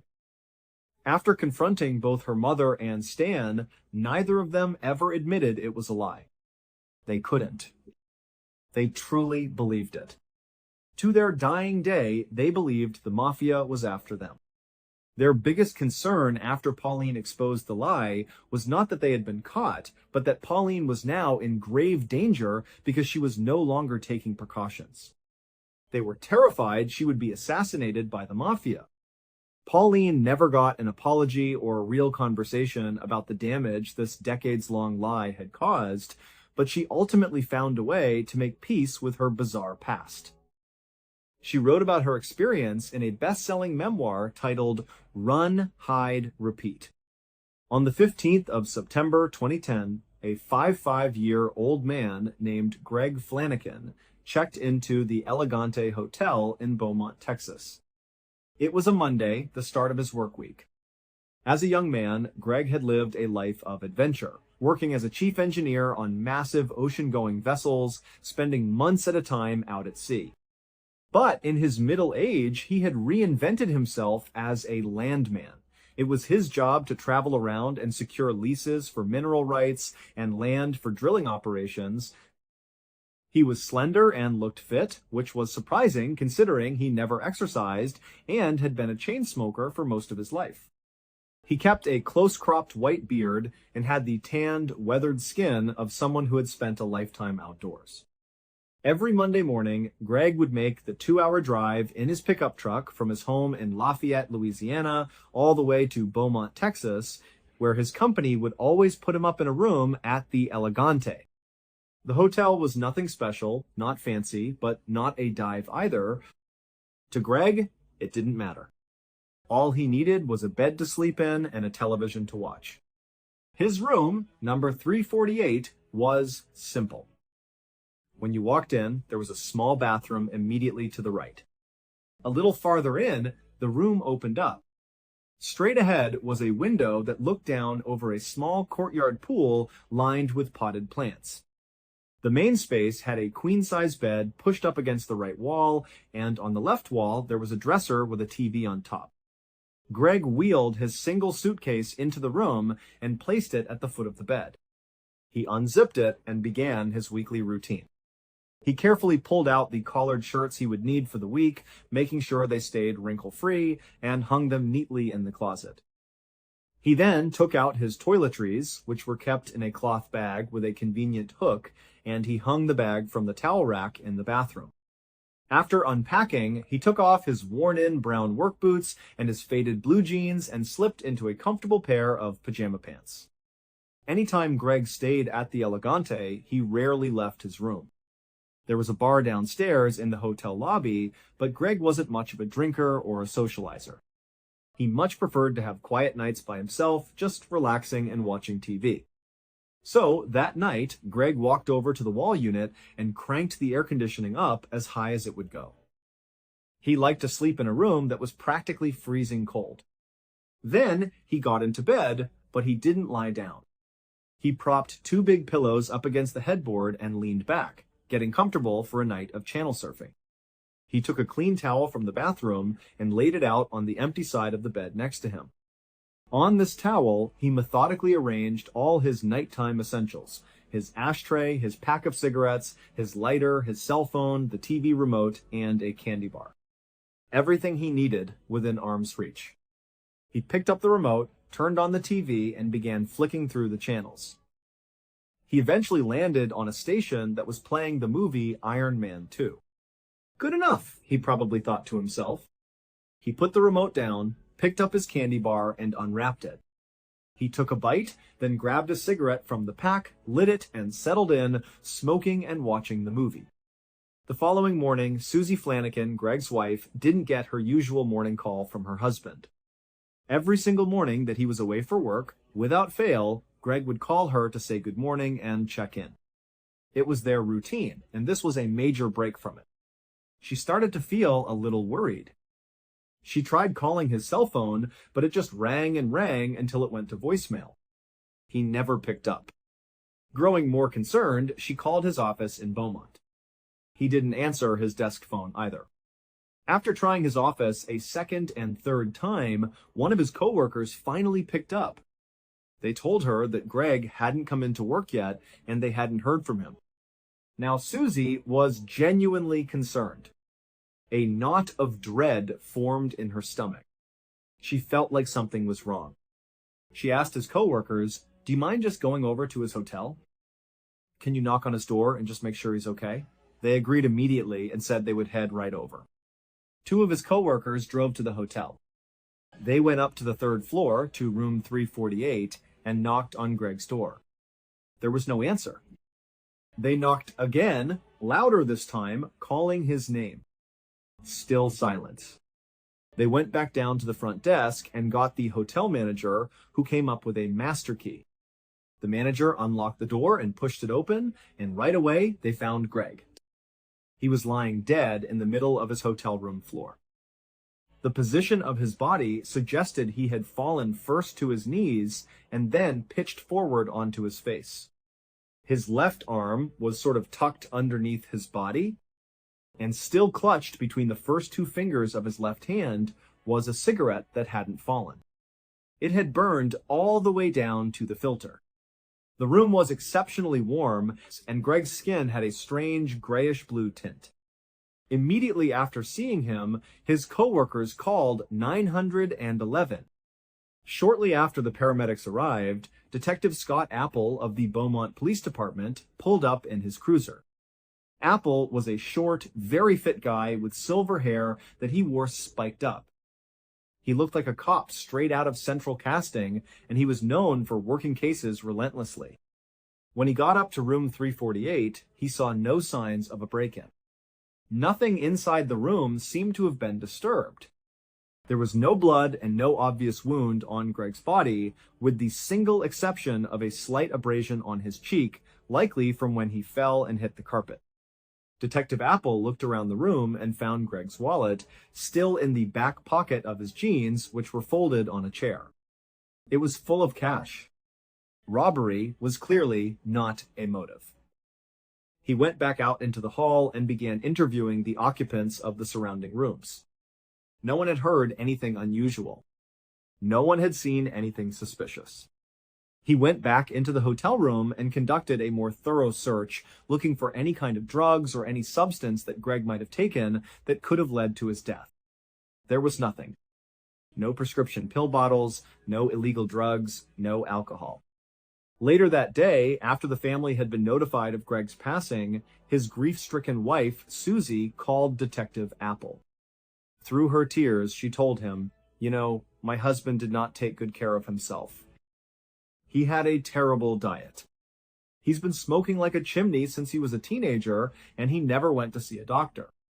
I always told him if he wasn't careful, something like this was going to happen. I always worried that he might have a heart attack or something."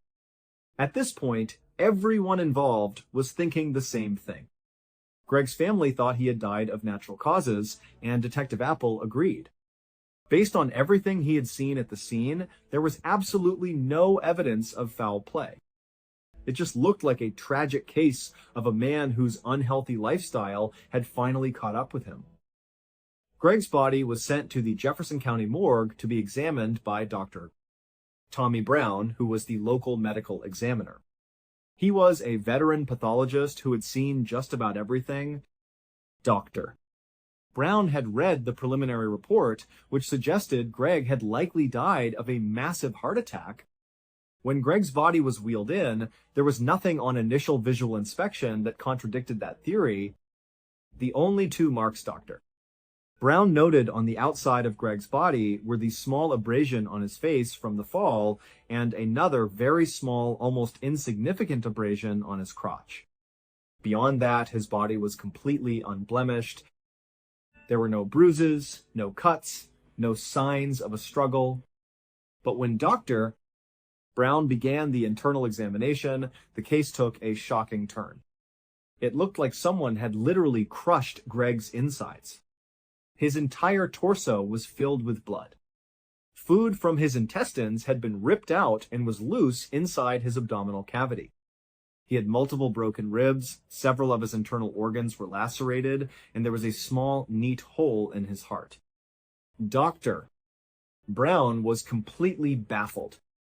The severity of Greg's internal injuries was more consistent with someone who had been in a severe car crash or had a multi-ton object fall on them. But Greg didn't have any of the corresponding external injuries that would support those scenarios.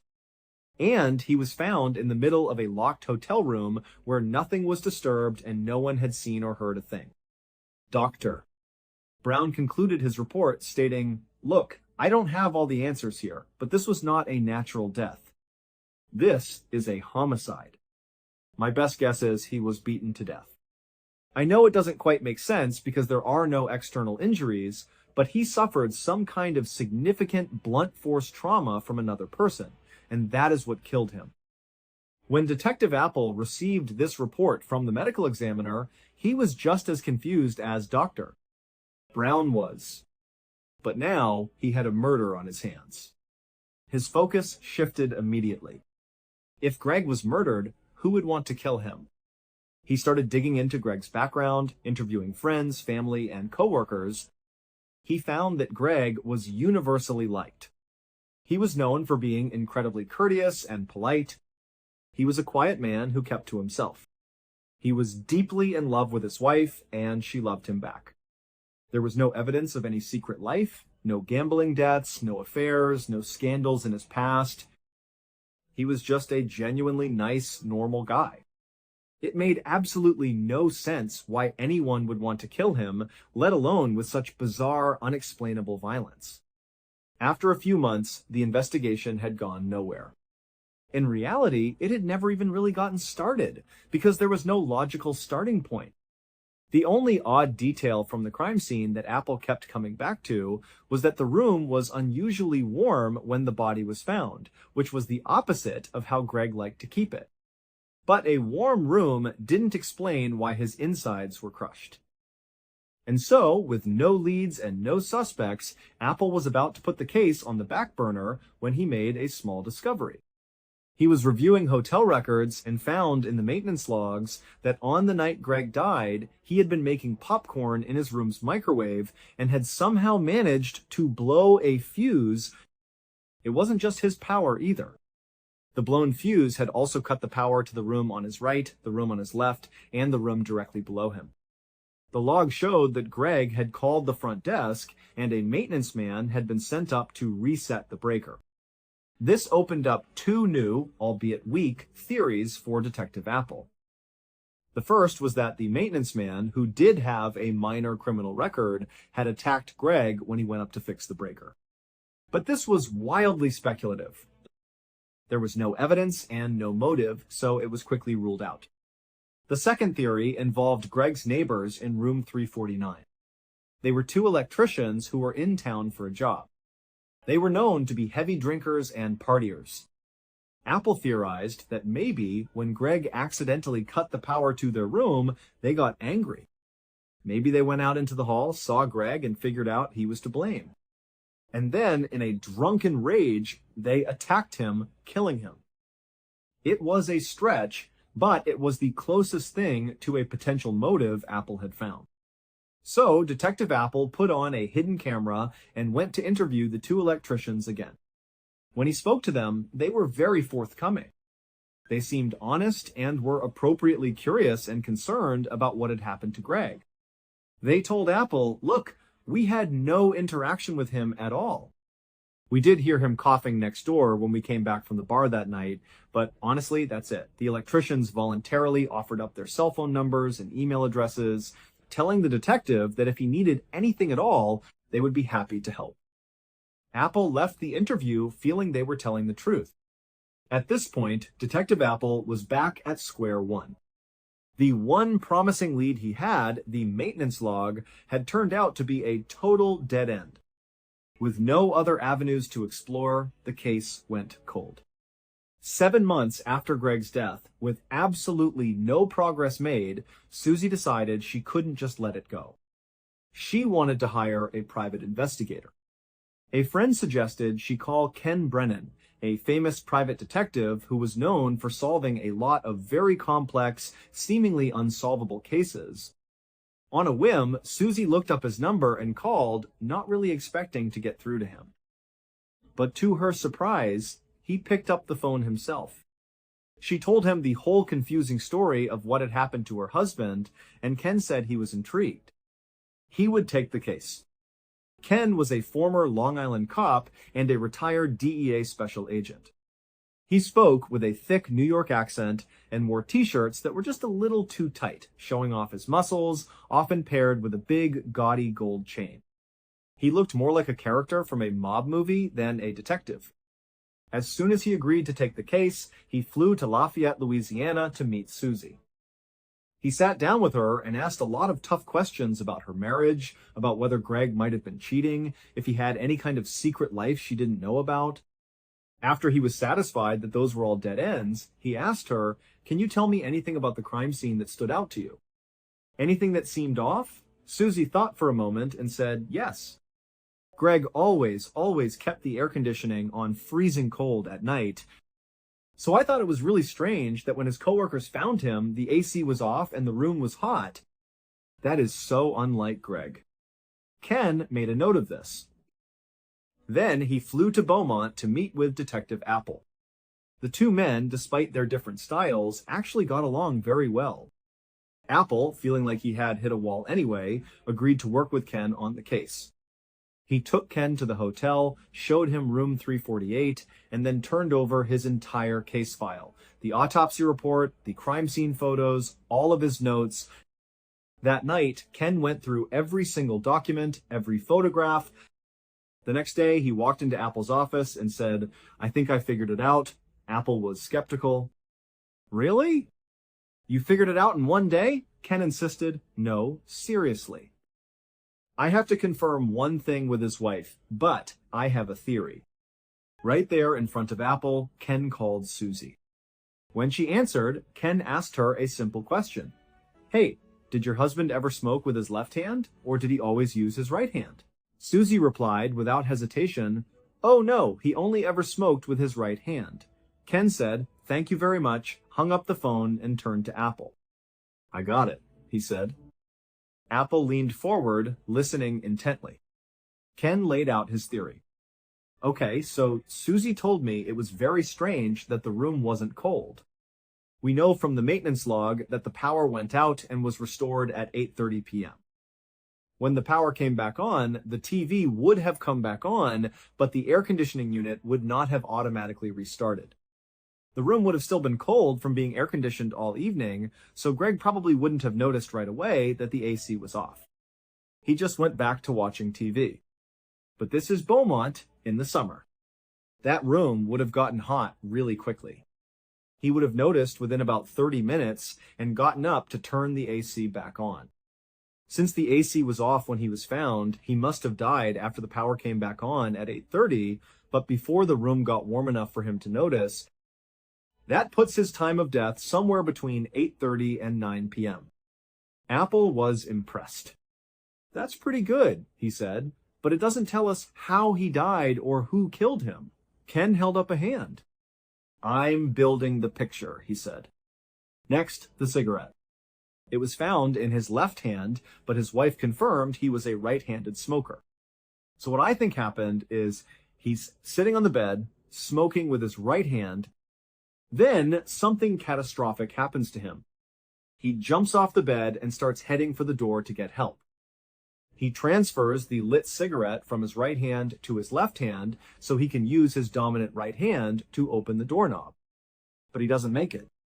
He collapses and dies, the cigarette still in his left hand. Apple nodded. It makes a lot of sense. But what was the catastrophic event? Ken smiled. I have a theory on that too. But I need to go back to the hotel room. So Apple and Ken went back to room 348. Ken walked inside and started examining everything, looking at the ceiling, the floor, the walls. Finally, he stopped, looking at the wall by the entryway. He pointed to a spot on the wall. There, he said. Apple looked. It looked like a small spackled patch on the wall right around where the doorknob would hit if the door swung open too hard. That's just from the doorknob, Apple said. Ken shook his head. He took the door and swung it open all the way until the doorknob pressed against the wall. The point of impact was several inches to the right of the patch. The patch was not from the doorknob. Before Apple could ask what he was thinking, Ken was already on the move. He went next door, to room 349, the electrician's room. They went inside, and Ken started running his hands all over the shared wall, feeling for any imperfections. Eventually, he stopped. He looked up at Apple, then took his index finger and pushed on one specific spot on the wall. As Apple watched, Ken's finger went right through. He had pushed out a small plug of dried toothpaste that had been used to conceal a tiny hole in the wall. Apple immediately called in a crime scene unit. They carefully excavated both sides of the wall and then shined a laser from the hole in room 349 into Greg's room. The trajectory of the laser beam lined up perfectly with where Greg would have been sitting up in bed watching TV. Ken and Apple went back to the medical examiner, Dr. Brown, and told him, look, you missed something. Greg was shot. Greg's body had already been cremated, but they still had the detailed autopsy photos. They looked at them again, and sure enough, that tiny, insignificant abrasion on his crotch was actually a small caliber bullet entrance wound.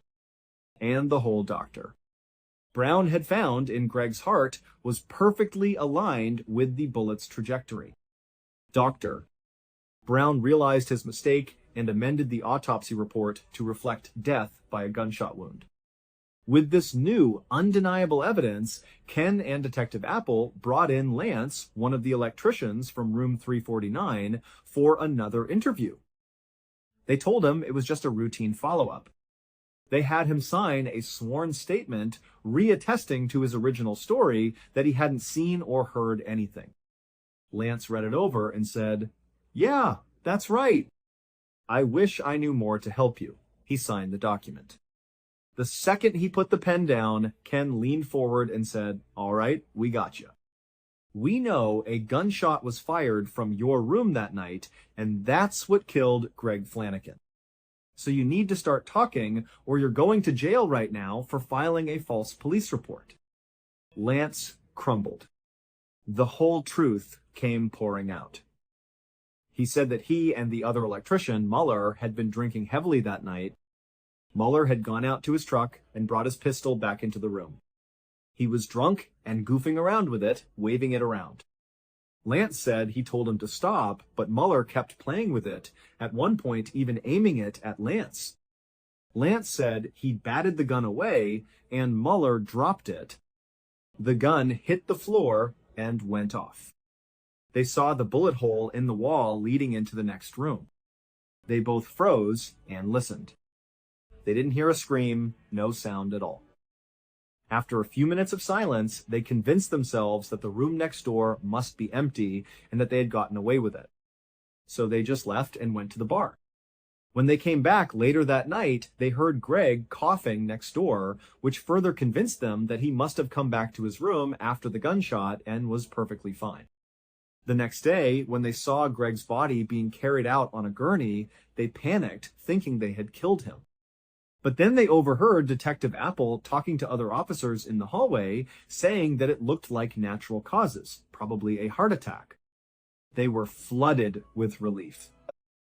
They actually believed it was just a bizarre coincidence that Greg had a heart attack on the same night they fired a bullet into his room. But deep down, Lance admitted they knew they were probably responsible. So they covered their tracks. They plugged the bullet hole with toothpaste and hid the gun. Ultimately, Muller, the owner of the gun and the one who had been waving it around, was charged with manslaughter. He was sentenced to 10 years in prison. On the 27th of April, 1997, a farmer in a rural part of Indonesia was walking his livestock through a thick, dense sugarcane field near his house when he stumbled, tripping hard on something hidden in the dirt. After he caught his balance, he looked down to see what he had tripped over. It was a strange mound of freshly turned earth that seemed completely out of place in the otherwise flat field. His curiosity was piqued, and he wanted to dig it up to see what was underneath, but he knew he wasn't on his own property. So instead, he turned around, led his livestock back to his village, and went to find the village leader. He told him about the strange pile of dirt and suggested someone should go and see what was buried there. The village leader gathered some other men, and they all headed back out to the sugarcane field. They found the mound of dirt exactly where the farmer said it would be. The first thing they did was take a long, sturdy stick and poke it into the pile. The stick slid easily into the soft dirt. When they pulled it back out, a horrible, sickening stench billowed out from the hole, filling the air around them. It was the unmistakable smell of decay. Worried about what they might find, the men decided to leave it alone. They went back to the village and reported the strange, smelly mound to the local authorities. The authorities, however, told them to go back out there, dig up the mound, and report back on what they found. So, the village leader and a few more men returned to the field, this time armed with shovels. They began to dig into the soft earth. Pretty quickly, their shovels struck something soft, buried just beneath the surface. They put their shovels down and started digging carefully with their hands. After clearing away a bit more dirt, they uncovered a human face looking right back at them. It was a woman. It appeared she had been buried vertically in a hole up to her neck, and then someone had just piled dirt on top of her head. At this point, the authorities were called again, and this time they came out to the scene. They were able to excavate the body and identify her as a 1-year-old local woman named Dewey. After asking around the village, police determined that the last time anyone had seen Dewey alive was 3 days earlier when she had left her house to run an errand. After that, she had simply vanished. No one knew what had happened to her. Just a few hours after Dewey's body was discovered, a 5-year-old boy who worked as a rickshaw driver came to the police station. He had information. He told the police that 3 days earlier, on the evening of April 24th, the same day Dewey was last seen, she had hired him for a ride. When she got into his rickshaw, he asked her where she wanted to go. She was very secretive. She told him she didn't want to tell him her specific destination. Instead, she just told him to drive in a particular direction, and she would give him more instructions as they got closer. This really intrigued the young driver. After he had been driving for a while, he turned to her again and pressed her for more information. "This is very strange," he said. "Can you please tell me where we are going?" Finally, Dewey relented. She leaned forward and whispered that she was going to see the shaman. In that culture, a shaman is someone who is believed to use magic to cure the sick and solve people's problems. The driver thought it was a bit odd that she was going to see the shaman in the middle of the night and being so secretive about it, but he didn't think too much of it after he dropped her off. That is, until he heard that she had been found dead. The police immediately went to the home of the local shaman, a 5-year-old man named Ahmad Siraji. They asked him if he had been with Dewey on the night of April 24th. At first, Siraji denied it completely. He said he hadn't seen her and had no idea what happened to her. But after the police got a warrant and searched his house, they found some of Dewey's personal belongings hidden inside. Confronted with this evidence, Siraji's story changed. "Okay," he said, "I have been lying. I have a confession to make." And then, in a chillingly nonchalant tone, he told the police that not only had he killed Dewey, but he had also killed dozens of other women in the exact same way, and he had buried all of them in that same sugarcane field. The police, stunned by this confession, went back out to the field and began a systematic search. They found dozens of mounds of dirt, just like the one Dewey was found in, scattered all over the property. Underneath each one, they found the body of a woman buried up to her neck. After the excavation was complete, the police believed they had found the bodies of 42 different women. But in truth, that was just a guess. They believed there could be even more. During his trial, Ahmad Siraji explained in detail why he did what he did. He said that back in 1986, 11 years earlier, he had a vivid dream. In the dream, his deceased father came to him and gave him a set of instructions. His father told him that if he drank the saliva of 70 women, he would become a powerful and immortal healer. When Siraji woke up, he didn't dismiss it as just a strange dream. He believed he had received a genuine spiritual command from his father's spirit. He decided he would do as he was told. But his father hadn't explained how he was supposed to get the saliva from these 70 women.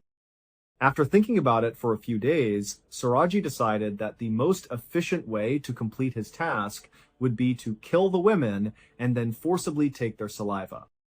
To find his victims, Siraji began spreading a rumor throughout his village that he was a shaman with supernatural powers.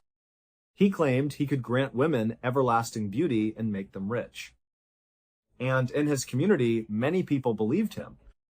As the rumor spread to surrounding areas, women began to come to him requesting his services.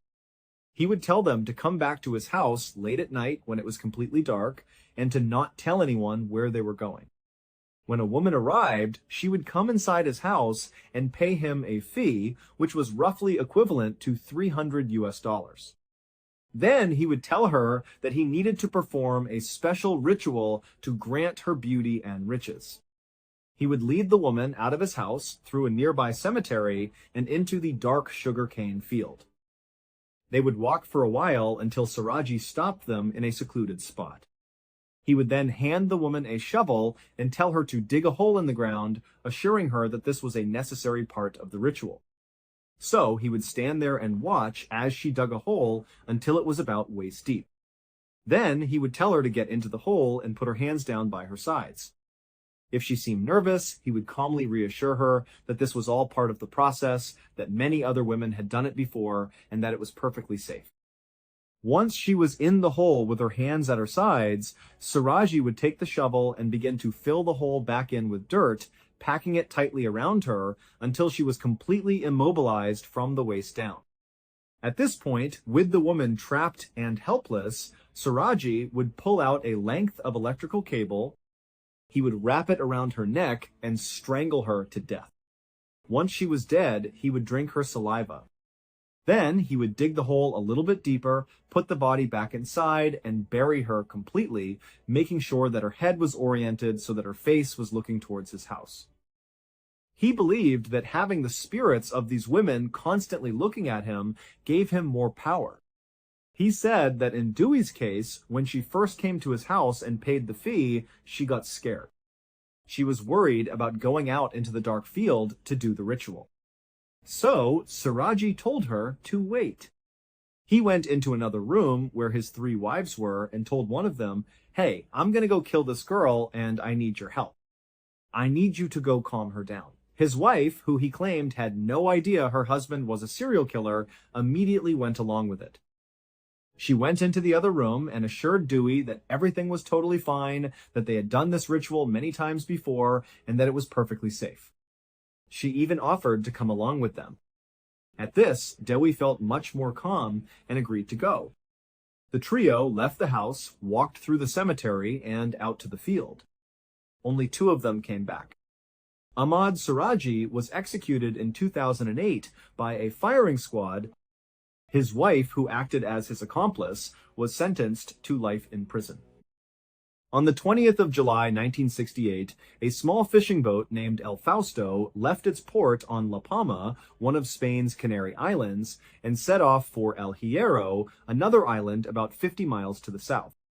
On board were 3 very experienced sailors, the brothers Ramon and Eliberto Hernandez, and their cousin Miguel Acosta. Their trip to El Hierro was smooth and uneventful.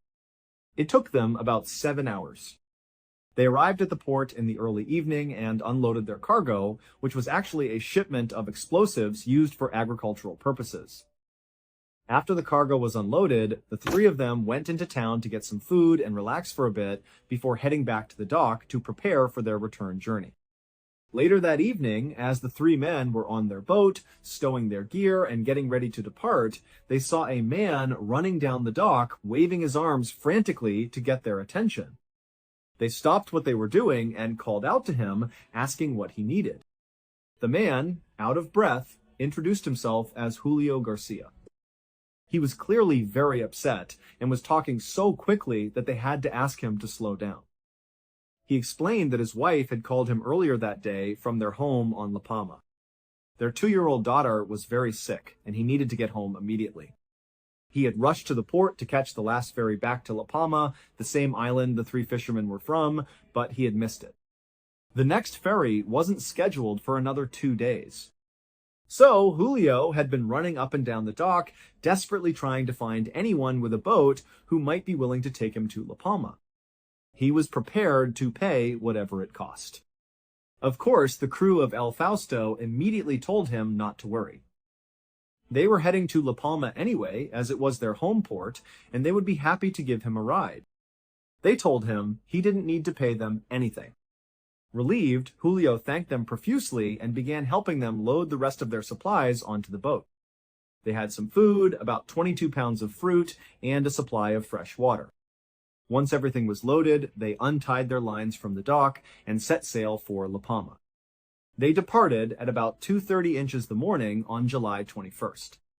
The water was calm during their return trip.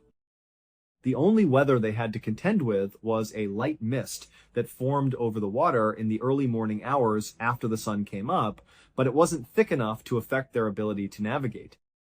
And even if the fog had been more severe, Ramon, Alberto, and Miguel were seasoned sailors who had been navigating these exact waters since they were teenagers.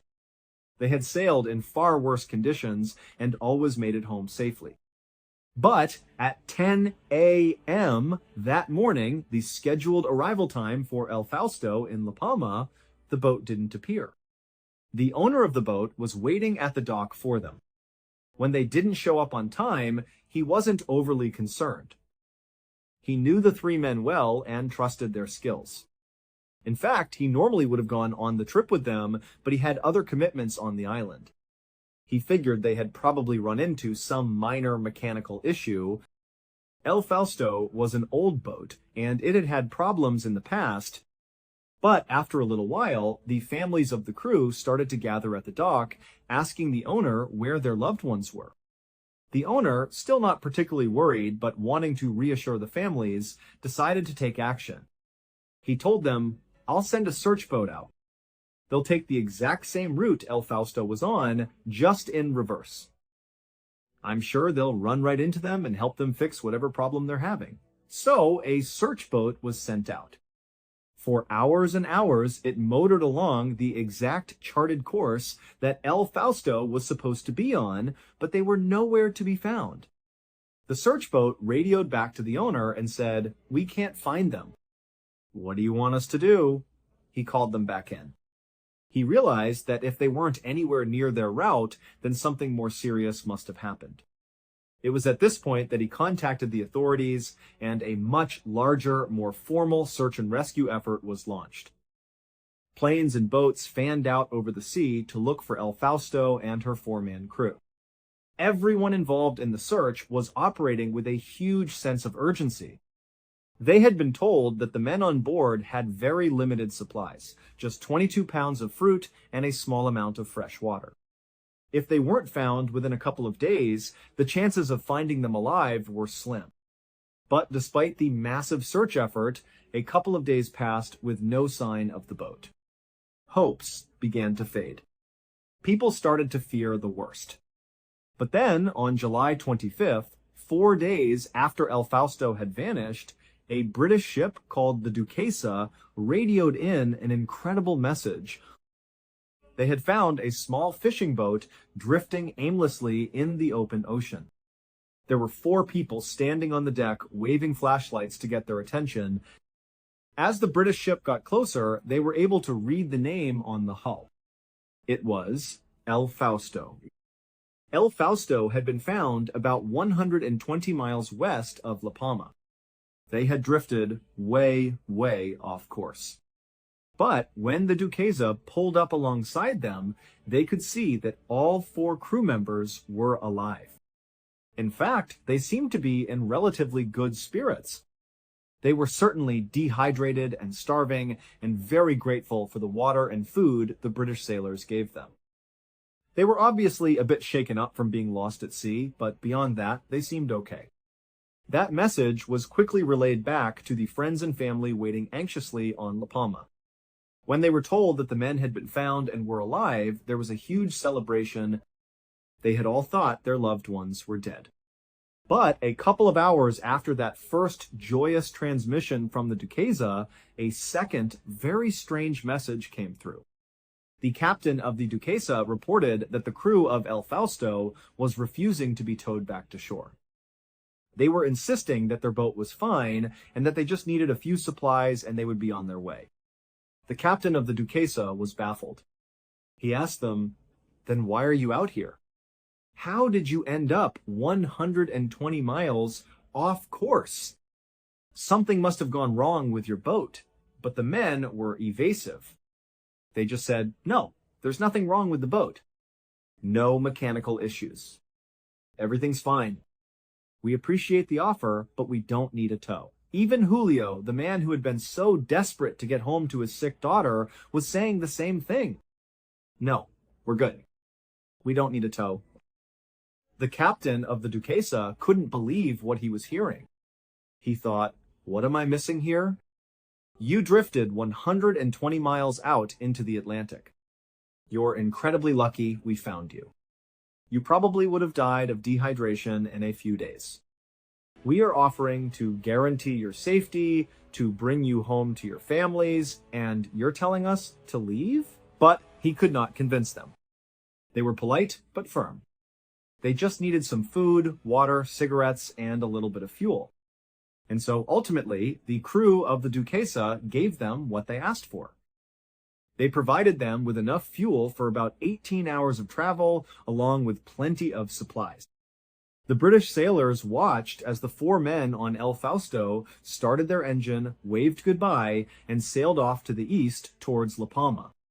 The captain of the Duquesa radioed the authorities on La Palma and told them that based on their location and speed, El Fausto should be expected to arrive in port at around 7 p.m. that evening. Back on La Palma, a huge party started at the dock.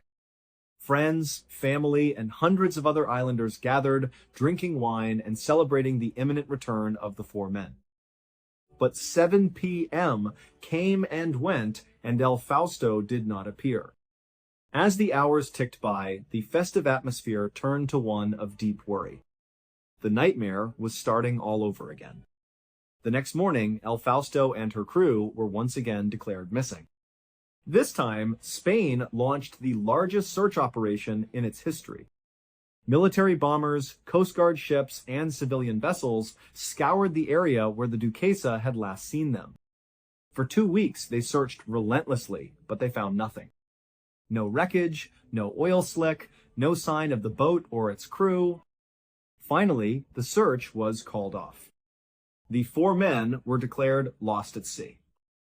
2 months later, on October 9th, an Italian merchant ship called the Ana di Maio was on its way to Venezuela when it spotted a small fishing boat bobbing aimlessly in the distance. The boat was far too small to be making a transatlantic voyage. As they got closer, they could see that there was no one on deck and no one in the cabin. When they were close enough to read the name on the hull, they saw it was El Fausto. The Ana di Maio pulled up alongside the fishing boat and tied it off. 2 of the Italian sailors boarded El Fausto, calling out to see if anyone was there, but they were met with silence. The boat itself was in surprisingly good condition. There was no sign of damage or violence. They went into the cabin looking for a logbook that might explain what had happened, but there was none. The sailors were left scratching their heads. How could a perfectly seaworthy boat end up abandoned in the middle of the Atlantic? Where was the crew? They still needed to check the small space below deck that housed the engine. The 2 sailors found the hatch on the deck, opened it up, and peered down into the darkness. A horrible smell wafted up. They shone a flashlight down and were met with a gruesome and inexplicable sight. Lying on his back on the floor of the engine room was the body of a dead man. He was partially mummified. He had no clothes on, and he was clutching a small transistor radio to his chest. The sailors reeled back in shock. After composing themselves, one of them climbed down into the engine room to look for more clues. There was only the one body. But tucked behind the body, he found a small notebook. The sailors took the notebook back to their ship and opened it. The first thing they noticed was that a large section in the middle of the notebook had been torn out. 28 pages were missing. All that was left were a few pages at the beginning and a single page at the end. The first few pages contained only some simple notes and math calculations. The last page appeared to be some kind of farewell message, but the handwriting was difficult to read and the language was a bit confusing. The captain of the Ana di Maio radioed Spanish authorities, informing them that they had found El Fausto and that they intended to tow it with them to Venezuela, where they would turn over everything to the authorities. They attached a tow line to the bow of El Fausto and began their journey. 2 days later, the Spanish authorities received a crushing telegram from the Italian ship. The night before, as El Fausto was being towed, it had suddenly lurched forward, its bow plunging down into the water. It sank so rapidly that it snapped the thick tow line and disappeared beneath the waves before the Italian crew could do anything to stop it. The boat and the body inside it were now gone forever, lost at the bottom of the Atlantic. All that remained was the small notebook. The notebook was sent to La Palma and shown to the families of the four men. Julio's wife immediately identified the handwriting as his. This meant the dead man in the engine room was almost certainly Julio. His wife was able to decipher most of the final page. It was a detailed list of instructions for her on what to do after his death. It listed his insurance policies and properties. And then, at the very bottom of the page, he had scrawled one last cryptic message. Don't ever tell our son all that has happened to me. You know that God wanted this fate. Love you. If Julio knew he was about to die, why didn't he write down what had happened? He had to have known that whoever found his body in this notebook would have so many questions. Unless, of course, he did write it all down, and the explanation was in those 28 pages that were torn out of the middle of the notebook. If so, who removed them, and why? And where were the other three men? Why did they refuse a tow that would have guaranteed their safety? For over 50 years, these questions have remained unanswered. The most widely accepted theory is that the crew simply experienced a series of compounding problems and, in a state of panic, made a series of bad decisions that led to their deaths. But others believe there are just too many strange details for it to be that simple. And so, the mystery of El Fausto and her crew endures. From a man dying in a locked hotel room, to a spy found inside a sealed bag, to a childhood built on a lie, a crew lost at sea without explanation, and a hidden horror buried beneath a perfectly normal life. Tonight we followed 5 stories that all asked the same impossible question. What really happened when no one was supposed to know? Let me know what you thought of today's episode in the comments. And if you want more stories like these, there's a whole playlist waiting for you to binge right now. Until next time. In 2006, a young man named Dave Murphy had just achieved a lifelong goal. He had become a police officer in Salt Lake City, Utah. Like any rookie, he was eager to get started, to put his training to use. His very first assignment was as a protective service officer. This role was all about providing physical security for a number of county-owned facilities. It wasn't exactly chasing down bad guys, but it was an important job, and for Dave, it was the first step in his new career. The first facility he was assigned to was the Capital City Theater. This wasn't just any building, it was a landmark in Salt Lake City. It had been standing since the early 1900s, a beautiful, grand, old theater with a rich history. And it was about to become a huge part of Dave's life, in ways he never could have imagined.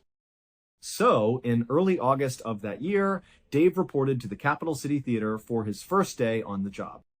He was a little nervous, a little excited, ready to learn the ropes.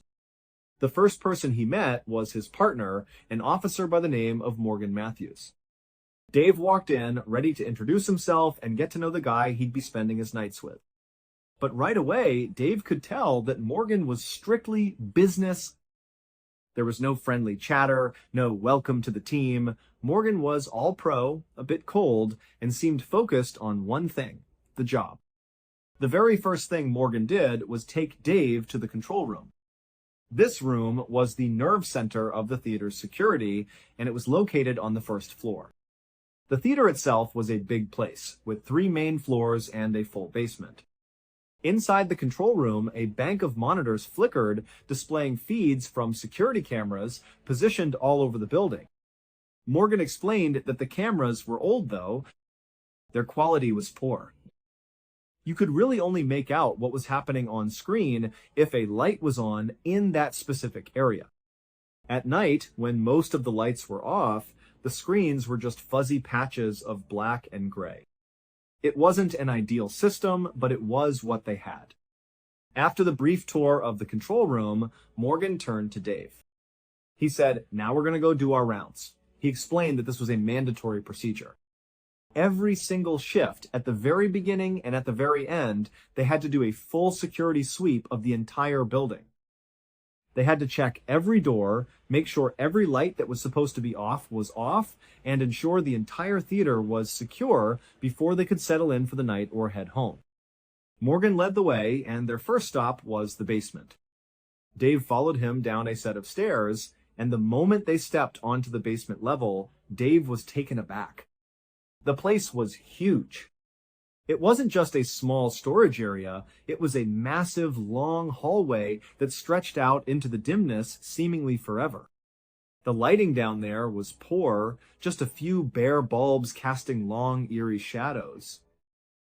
Everything in the building was old, and you could really feel the age of the place in the basement. Right in the middle of this vast, empty hallway, there was a piano. It was just sitting there, a dark, silent shape that seemed completely out of place. Dave remembered thinking how incredibly creepy the whole scene was. This long, shadowy hallway with all these closed doors lining the walls, and this lone piano in the center of it all. An immediate, uneasy feeling settled in his stomach. He thought to himself that he really did not want to spend much time down here. But it was part of the job. So he and Morgan walked the entire length of the hall. They checked every single door, making sure it was locked tight. They then made their way back up, systematically clearing the main floor, then the second floor, and finally the third floor. They checked every room, every closet, every corner. Everything was secure. After the round was complete, they returned to the control room. Dave was hoping that now, with the initial tour out of the way, he might get to know Morgan a bit. This was his partner, after all. They were going to be relying on each other for long hours in this empty building. But Morgan remained cold and distant. He barely spoke to Dave, offering only short, direct answers to any questions. It was clear he did not want to make small talk. And as their shift neared its end, Dave noticed that Morgan seemed almost desperate to get the final security round over with and just get out of the building. At the end of that first night, Dave drove home with a strange feeling. There was just something off about Morgan's behavior. It wasn't just that he was quiet, it was more than that. It felt like Morgan genuinely hated being in that theater. Dave had a gut feeling he was onto something. And it would turn out he was absolutely right. Morgan did not like being in that building, but it would take a little while before he was willing to tell Dave the reason why. For the next couple of days, Dave and Morgan did their security rounds together. Dave was still in training, so Morgan was showing him the exact procedure for securing every part of the massive building. Then, on August 9th, just 2 days after Dave's first shift, Morgan decided Dave was ready to handle it on his own. At the end of their shift, as it was time for the final sweep, Morgan told Dave to do the security round by himself. Dave felt confident. He'd done it a few times now and knew the layout. He started in the basement, just like they always did. He walked down that long, creepy hall, checking each door handle, making sure the lights were off. He finished the basement and went up to the first floor where the control room was. He checked all the rooms there, then moved into the main auditorium space.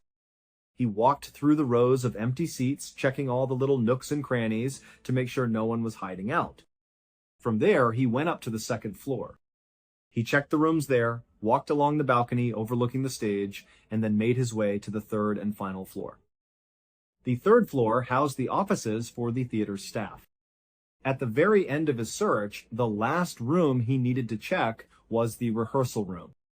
This room was a bit different from the others. It didn't have a door. It was just an open doorway. The procedure was simple: poke your head in, look around to make sure it was empty, and then move on. So Dave gets to the rehearsal room. He reaches in and flips the light switch on. The room floods with light.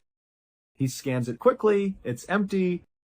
Satisfied, he flips the light back off and turns to head back into the hallway to finish his shift. But just as he's turning, he hears an incredibly loud noise.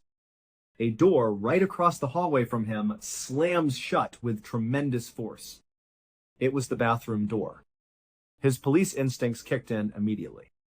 His first thought was that someone must have been hiding in the building. They had been in the bathroom, saw him coming, and made a run for it, slamming the door behind them as they tried to escape. He instinctively grabbed his radio. He called down to Morgan in the control room, his voice tense. "Someone's on the third floor," he said. Morgan immediately looked at the camera feed for the third-floor hallway. But he didn't see anyone. The hallway was empty. Back on the third floor, Dave had already drawn his weapon. He was looking up and down the long hall, but he saw nothing. As he stood there, waiting for Morgan to come up and provide backup so they could search for this person, two things suddenly clicked in his mind.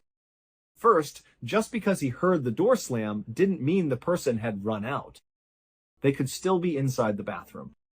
Maybe they slammed it from the inside to hide. He thought to himself, that's why Morgan can't see them on the camera. They're still in there. The second thing he realized sent a chill down his spine.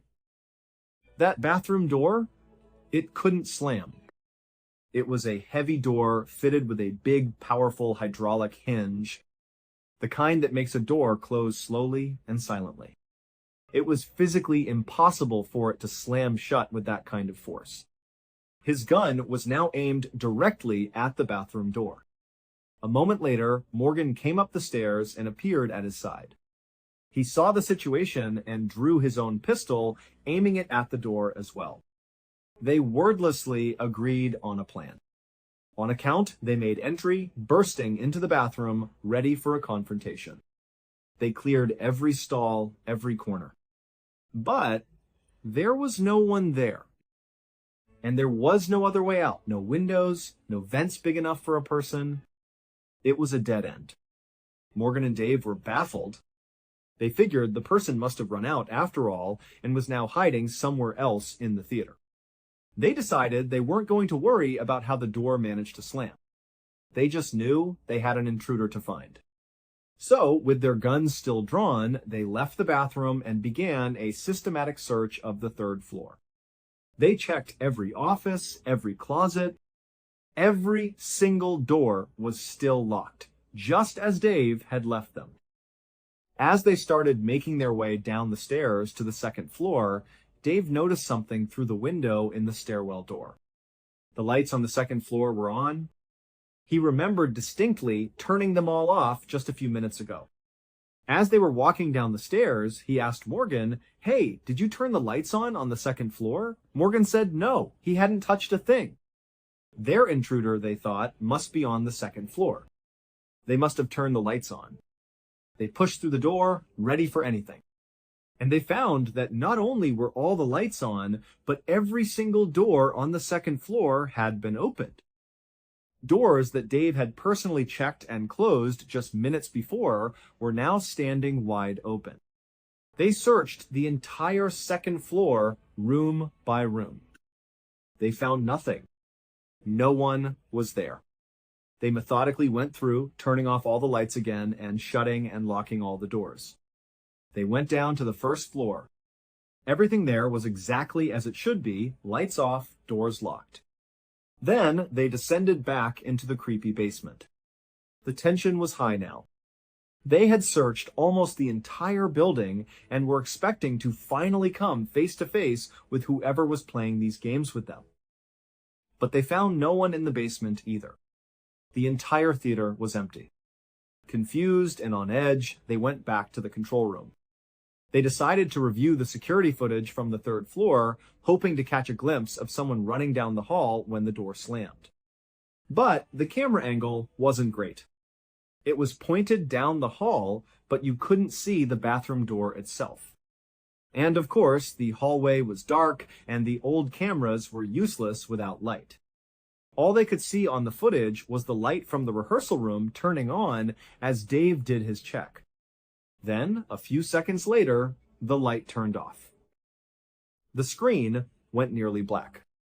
And then, through the audio feed, they heard it. A massive, echoing slam. But they couldn't see what caused it. They had no explanation. They were both on edge, convinced someone could still be hiding somewhere. They did another full sweep of the entire building, just to be sure. Again, they found nothing. In the end, they had no choice but to chalk it up to something strange and unexplainable. Maybe they were just hearing things, seeing things. They decided to just get out of there and go home. A couple of days later, on August 11th, Morgan was working a shift alone. Dave had the night off. Morgan was sitting in the control room monitoring the quiet building when he thought he heard something. It sounded like whispering coming from the hallway just behind him. After the experience with the slamming door a few nights earlier, he was already on high alert. He didn't hesitate. He drew his pistol and stood up. He stepped out into the hallway, and as soon as he did, the whispering sound seemed to move, getting farther and farther away from him down the hall. He looked around, but the hall was empty.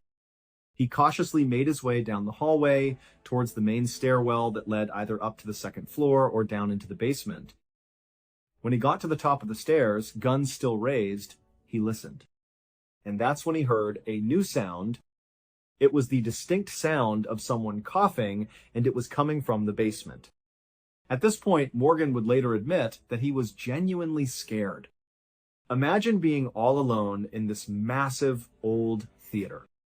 Just a few days ago, you had a bizarre experience with slamming doors and mysterious open rooms, something another police officer witnessed with you. Now, you're by yourself, hearing voices and coughing coming from the creepiest part of the building. It was terrifying. He very slowly started to make his way down the stairs, his heart pounding. He was getting ready to clear the corner and confront whoever was down there. But just as he reached the bottom of the stairwell, the coughing stopped. He flipped on the lights for the basement hall. He looked down the long, empty corridor. There was nothing there. He started making his way down the hall, checking every door, just like he and Dave always did. He got all the way to the far end of the basement, and as he was finishing his check, he suddenly smelled smoke. A strong, distinct smell of something burning. It was coming from a door right next to him. Thinking there was a fire, he quickly unlocked the door and went inside. But the room was empty. There was no fire. He turned the light on, looked everywhere, but there was nothing burning. The smell of smoke, however, was overwhelming. He was now convinced that there had to be a fire somewhere in the basement. He started going into every single room, one by one, searching for the source. But he found nothing. And then, as mysteriously as it had started, the smell of smoke just dissipated. It was gone. He did a full check of the entire theater, every floor, every room, looking for any sign of a fire. There was nothing. He thought about calling the fire department, but what would he tell them? That he smelled smoke for a few minutes, but now there's no fire? He checked the building 3 or 4 more times just to be absolutely sure. Confident there was no fire, he just had to accept that he couldn't explain it. He was smelling things that weren't there. A few weeks went by. On September 4th, Dave arrived for his shift a little early. It started at 5 p.m., but he got to the theater around 4:30. As he walked in, he saw 3 staff members sitting at the front desk just chatting. As he walked past, he overheard one of them talking about ghosts inside the theater.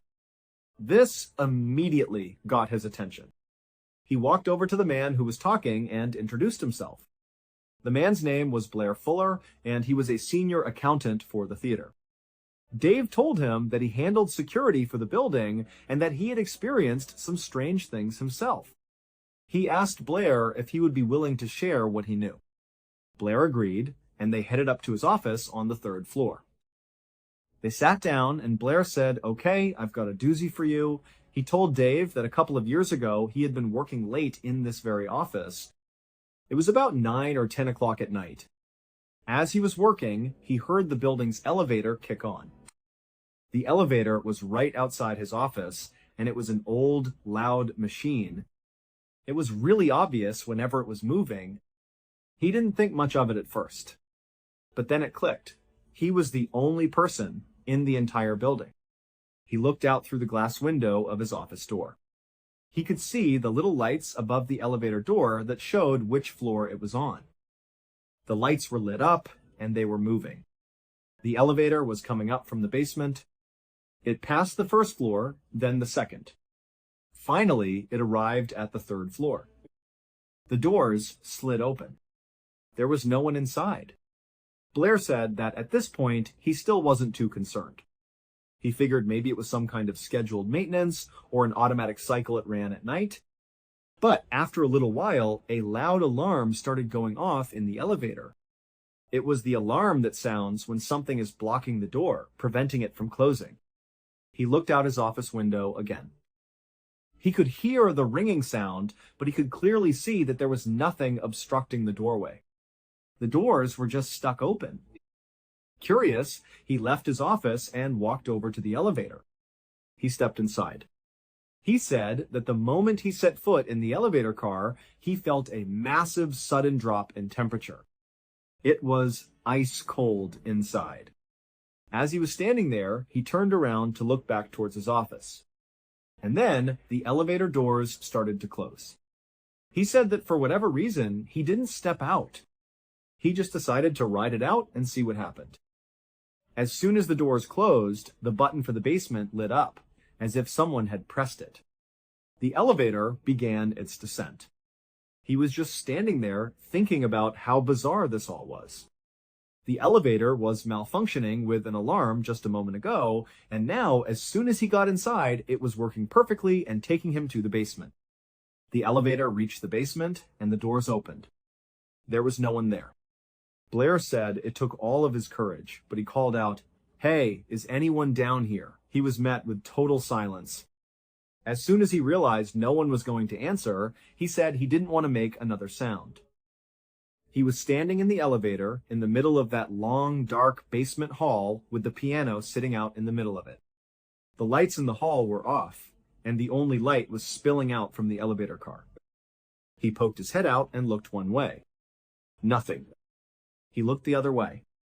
Nothing but the faint outline of the piano. At this point, he was completely spooked. He jumped back into the elevator and started frantically pressing the button for the third floor. He was hitting the door close button over and over. The doors finally shut, and the elevator took him back up to his office. He rushed into his office, shut the door behind him, and sat down at his desk, his mind racing. He was trying to rationalize what had just happened. As he was sitting there, trying to calm down, he heard a new noise. It sounded like banging, coming from just outside his office in the foyer area near the elevator. He got up, went to his door, and cautiously opened it. He peeked his head out and looked to the side. There was a big heavy metal filing cabinet there, and all of its drawers were pulled wide open. He definitely had not done that. And as he watched, one by one, the heavy drawers began to slam shut on their own. Bang. Bang. Bang. One after another until the entire cabinet was closed. He walked over to it, trying to disprove what he had just seen. He thought maybe there was a problem with the drawers, that they would just shut on their own. But he opened one, and it stayed open. He had to physically push it for it to close. Something, or someone, had just slammed them all shut. That was it for him. He packed up his things, left the theater, and swore he would never work another night shift there again. Later that night, Dave told Morgan the story that Blair had shared with him. He wasn't sure how Morgan would react, if he'd be dismissive. But, to his surprise, Morgan opened up. He told Dave that long before Dave had started working there, he had always had this uncomfortable feeling in the theater, like he was constantly being watched. And then he reminded Dave of their shared experience with the slamming bathroom door and the lights on the second floor. Then Morgan told him about his solo shift. He described hearing the voices in the hall, the coughing from the basement, and the inexplicable smell of smoke when there was no fire. They started going back and forth, sharing all the strange, unsettling things they had experienced in that building. They both felt deeply uncomfortable there, and they realized they needed to do something. Dave came up with an idea. He said he had a best friend he could invite over one night. They would tell him they were just giving him a special behind-the-scenes tour of the historic theater. They wouldn't tell him about any of the strange events. They would just walk him through and see if he noticed anything, if he reacted to anything. It would be a way to see if they were just imagining things, to get an outside perspective. Morgan thought it was a good idea. So Dave called his best friend, a guy named Greg. Greg would later say he was a bit surprised to get an invitation for a late-night tour of the theater, but he was curious. Since it was his best friend asking, he agreed to come down and check it out. The next day, Greg showed up at the theater where Dave and Morgan were on shift. They started the tour. They showed him the main auditorium, the stage, the dressing rooms. Then they made their way down to the basement. Morgan went first and flipped on the lights. And instantly, both he and Dave saw it. A little way down the hall, on the left, one of the doors was standing open. This was a huge red flag. No doors were ever left open. Dave and Morgan immediately pushed Greg behind them for safety, and they both drew their pistols, aiming them at the open doorway. Greg stayed back as Dave and Morgan slowly and cautiously advanced down the hall towards the open door. They got right up to the doorway, preparing to push the door open and clear the room. But before they could touch it, the door slammed shut right in front of their faces. Greg, Dave, and Morgan all just stared at it, completely shocked. And before they could even process that, the door handle started rattling violently as if someone on the other side was desperately trying to get out. After a few seconds, the rattling stopped. The hallway was silent again. Dave and Morgan looked at each other and nodded. They had to go in. Greg was terrified of being left alone in the hallway, so he decided to follow them. The three of them entered the room, Dave and Morgan with their guns raised. It was a small storage room. They flipped on the light. There was no one there. Suddenly, Greg gasped and pointed to a corner of the room. He said, "Someone sitting in the corner?" Dave and Morgan immediately swung their guns towards the corner, but there was nothing there. It was empty. Greg insisted. "I just saw someone sitting there," he said, his voice trembling. It looked like he had a hood on, like a sweatshirt. He was right there. Now, all three of them were completely freaked out. Dave and Morgan had brought Greg there hoping to disprove the strangeness, and instead, it had escalated. All three of them had seen a door slam shut, and Greg was now claiming to have seen a figure in the room. This scared them all badly. They quickly left the room, locked it, shut off the lights, and got out of the basement. Greg said he was done, and left immediately. Dave and Morgan were left standing there wondering what on earth they were supposed to do now. At this point, Dave and Morgan started reporting these strange occurrences. They didn't mention anything about ghosts or hauntings, of course. They framed it as a series of potential break-ins and security breaches. Eventually, the county agreed that something needed to be done and decided to install a brand new upgraded camera system inside the theater. These new cameras had infrared technology, which meant they could see much more clearly in the dark. The hope was that this new system would finally allow them to catch whoever was breaking in and causing all this trouble. The new cameras were installed on September 15th. That night, Morgan was working alone again. He was sitting in the control room, familiarizing himself with the new system, clicking through the different camera feeds, and testing out the new features. At some point, as he was looking at the monitor for the main auditorium, something caught his eye. It looked like someone might be sitting in one of the seats out in the middle of the empty theater.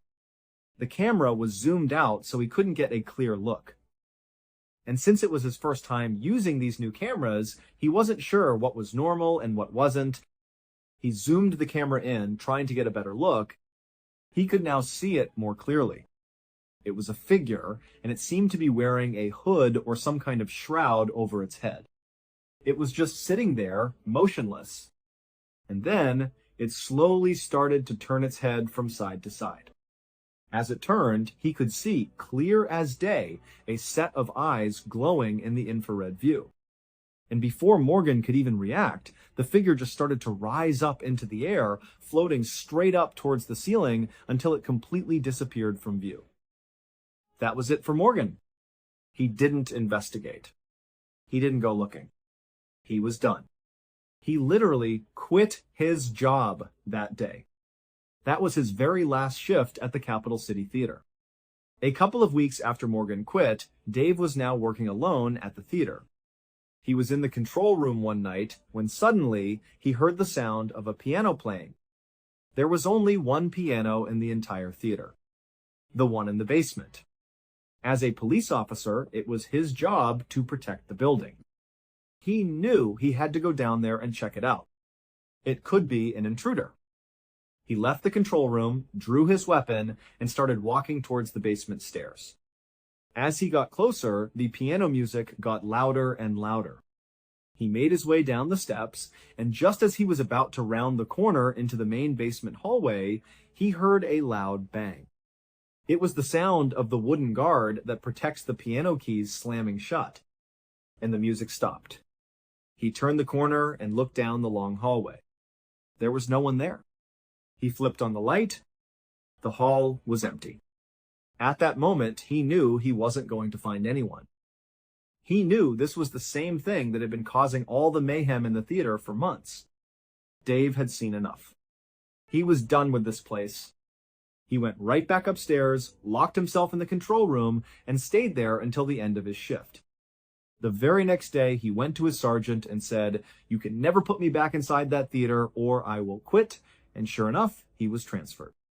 For the next 2 months, the theater didn't have a full-time security officer. Different officers would come in for a few hours here and there, but no one was assigned there permanently. That is, until November 26th. The department found another officer, a veteran cop named Josh Thomas, who agreed to take the full-time post at the theater. On November 26th, Josh Thomas reported for his very first shift. Because there had been no permanent officer, there was no one there to show him the ropes. He was all alone in the theater. By pure coincidence, Dave happened to be on patrol in his car that night, and his route took him near the theater. At some point during the night, a call came over Dave's radio. It was Josh. He was calling for backup, saying someone had broken into the theater. Dave's heart sank. He knew it probably wasn't a break-in. He knew exactly what was going on in that building. He was the closest unit to the theater, and even though the last thing he ever wanted to do was go back there, he felt a sense of responsibility. He had to go and back Josh up. And if it was what he thought it was, he needed to be the one to explain to this new officer what he was getting himself into. When Dave arrived at the theater, he went to the back door they always used. He saw Josh standing just outside the building. Dave would later say that Josh's eyes were as wide as saucers. He looked absolutely terrified. Dave walked over to him and asked what was going on, if the intruder was still inside. Josh explained that he had been doing his security rounds when he heard what sounded like voices coming from the basement. He checked all the rooms, but everything was secure. Then, as he made his way up to the 3rd floor, he saw that the elevator had turned on. It was coming up from the basement. The light was on, and he could hear it whirring. When the elevator doors opened on his floor, there was no one there. He stood there, looking at the empty car, and then the door obstruction alarm started going off. That's when he called for backup. Dave looked at him and said, "Look, let's just go search the building. We'll do it together." They went inside and cleared the entire theater, floor by floor. Of course, they found no one. Before Dave left, they went into the main auditorium and stood on the stage, just talking. Dave's back was to the audience seats, and Josh was facing him. Suddenly, in the middle of a sentence, Josh just stopped talking. He froze, and he was staring at something just over Dave's shoulder. Dave asked, "What is it?" And Josh, his voice barely a whisper, said, "There's something behind you." Dave slowly turned around. And as soon as he did, he saw what Josh was looking at. Standing in the very back of the dark theater, in a corner, was a man. His hands were by his sides, and his back was to them. He seemed to be looking down, and he had a hood pulled over his head. Dave turned his whole body to face this figure. And right as he did, the figure whipped around and looked directly at them. It had deep, dark, sunken eyes. Its face looked as if it had been horribly burned. It was black and charred. It stared at them for a second, and then it turned and ran out of a door at the back of the theater. Josh was convinced they had just seen the intruder. Dave was fairly certain they had just seen the entity that haunted the theater. They searched the entire building again, but they never found the cloaked figure. That was when Dave sat Josh down in the control room. He told him everything. He told him about the slamming doors, the voices, the smoke. He told him Blair's story about the elevator and the filing cabinets. He told him why Morgan had quit and why he himself had quit. Josh was now up to speed. Great, he thought. I'm glad I work here now. This was the last time Dave would ever set foot in the Capital City Theater. But his curiosity got the better of him. He started doing some research into the history of the building, and what he found was chilling. It turned out that back in the 1940s, there had been a horrible fire in the theater. A man had been trapped in the basement when the fire erupted. He had died down there. Dave shared this information with Morgan and with Josh, and the three of them, all police officers, all trained to look in strong logical explanations, came to believe the same thing. They believed that what they had been witnessing, what they had seen and heard, was the ghost of the man who died in that fire all those years ago. Thank you so much for watching. Let me know what you thought of today's episode in the comments. And remember, we have a whole playlist of true crime episodes ready for you to binge right now. Until next time, see ya.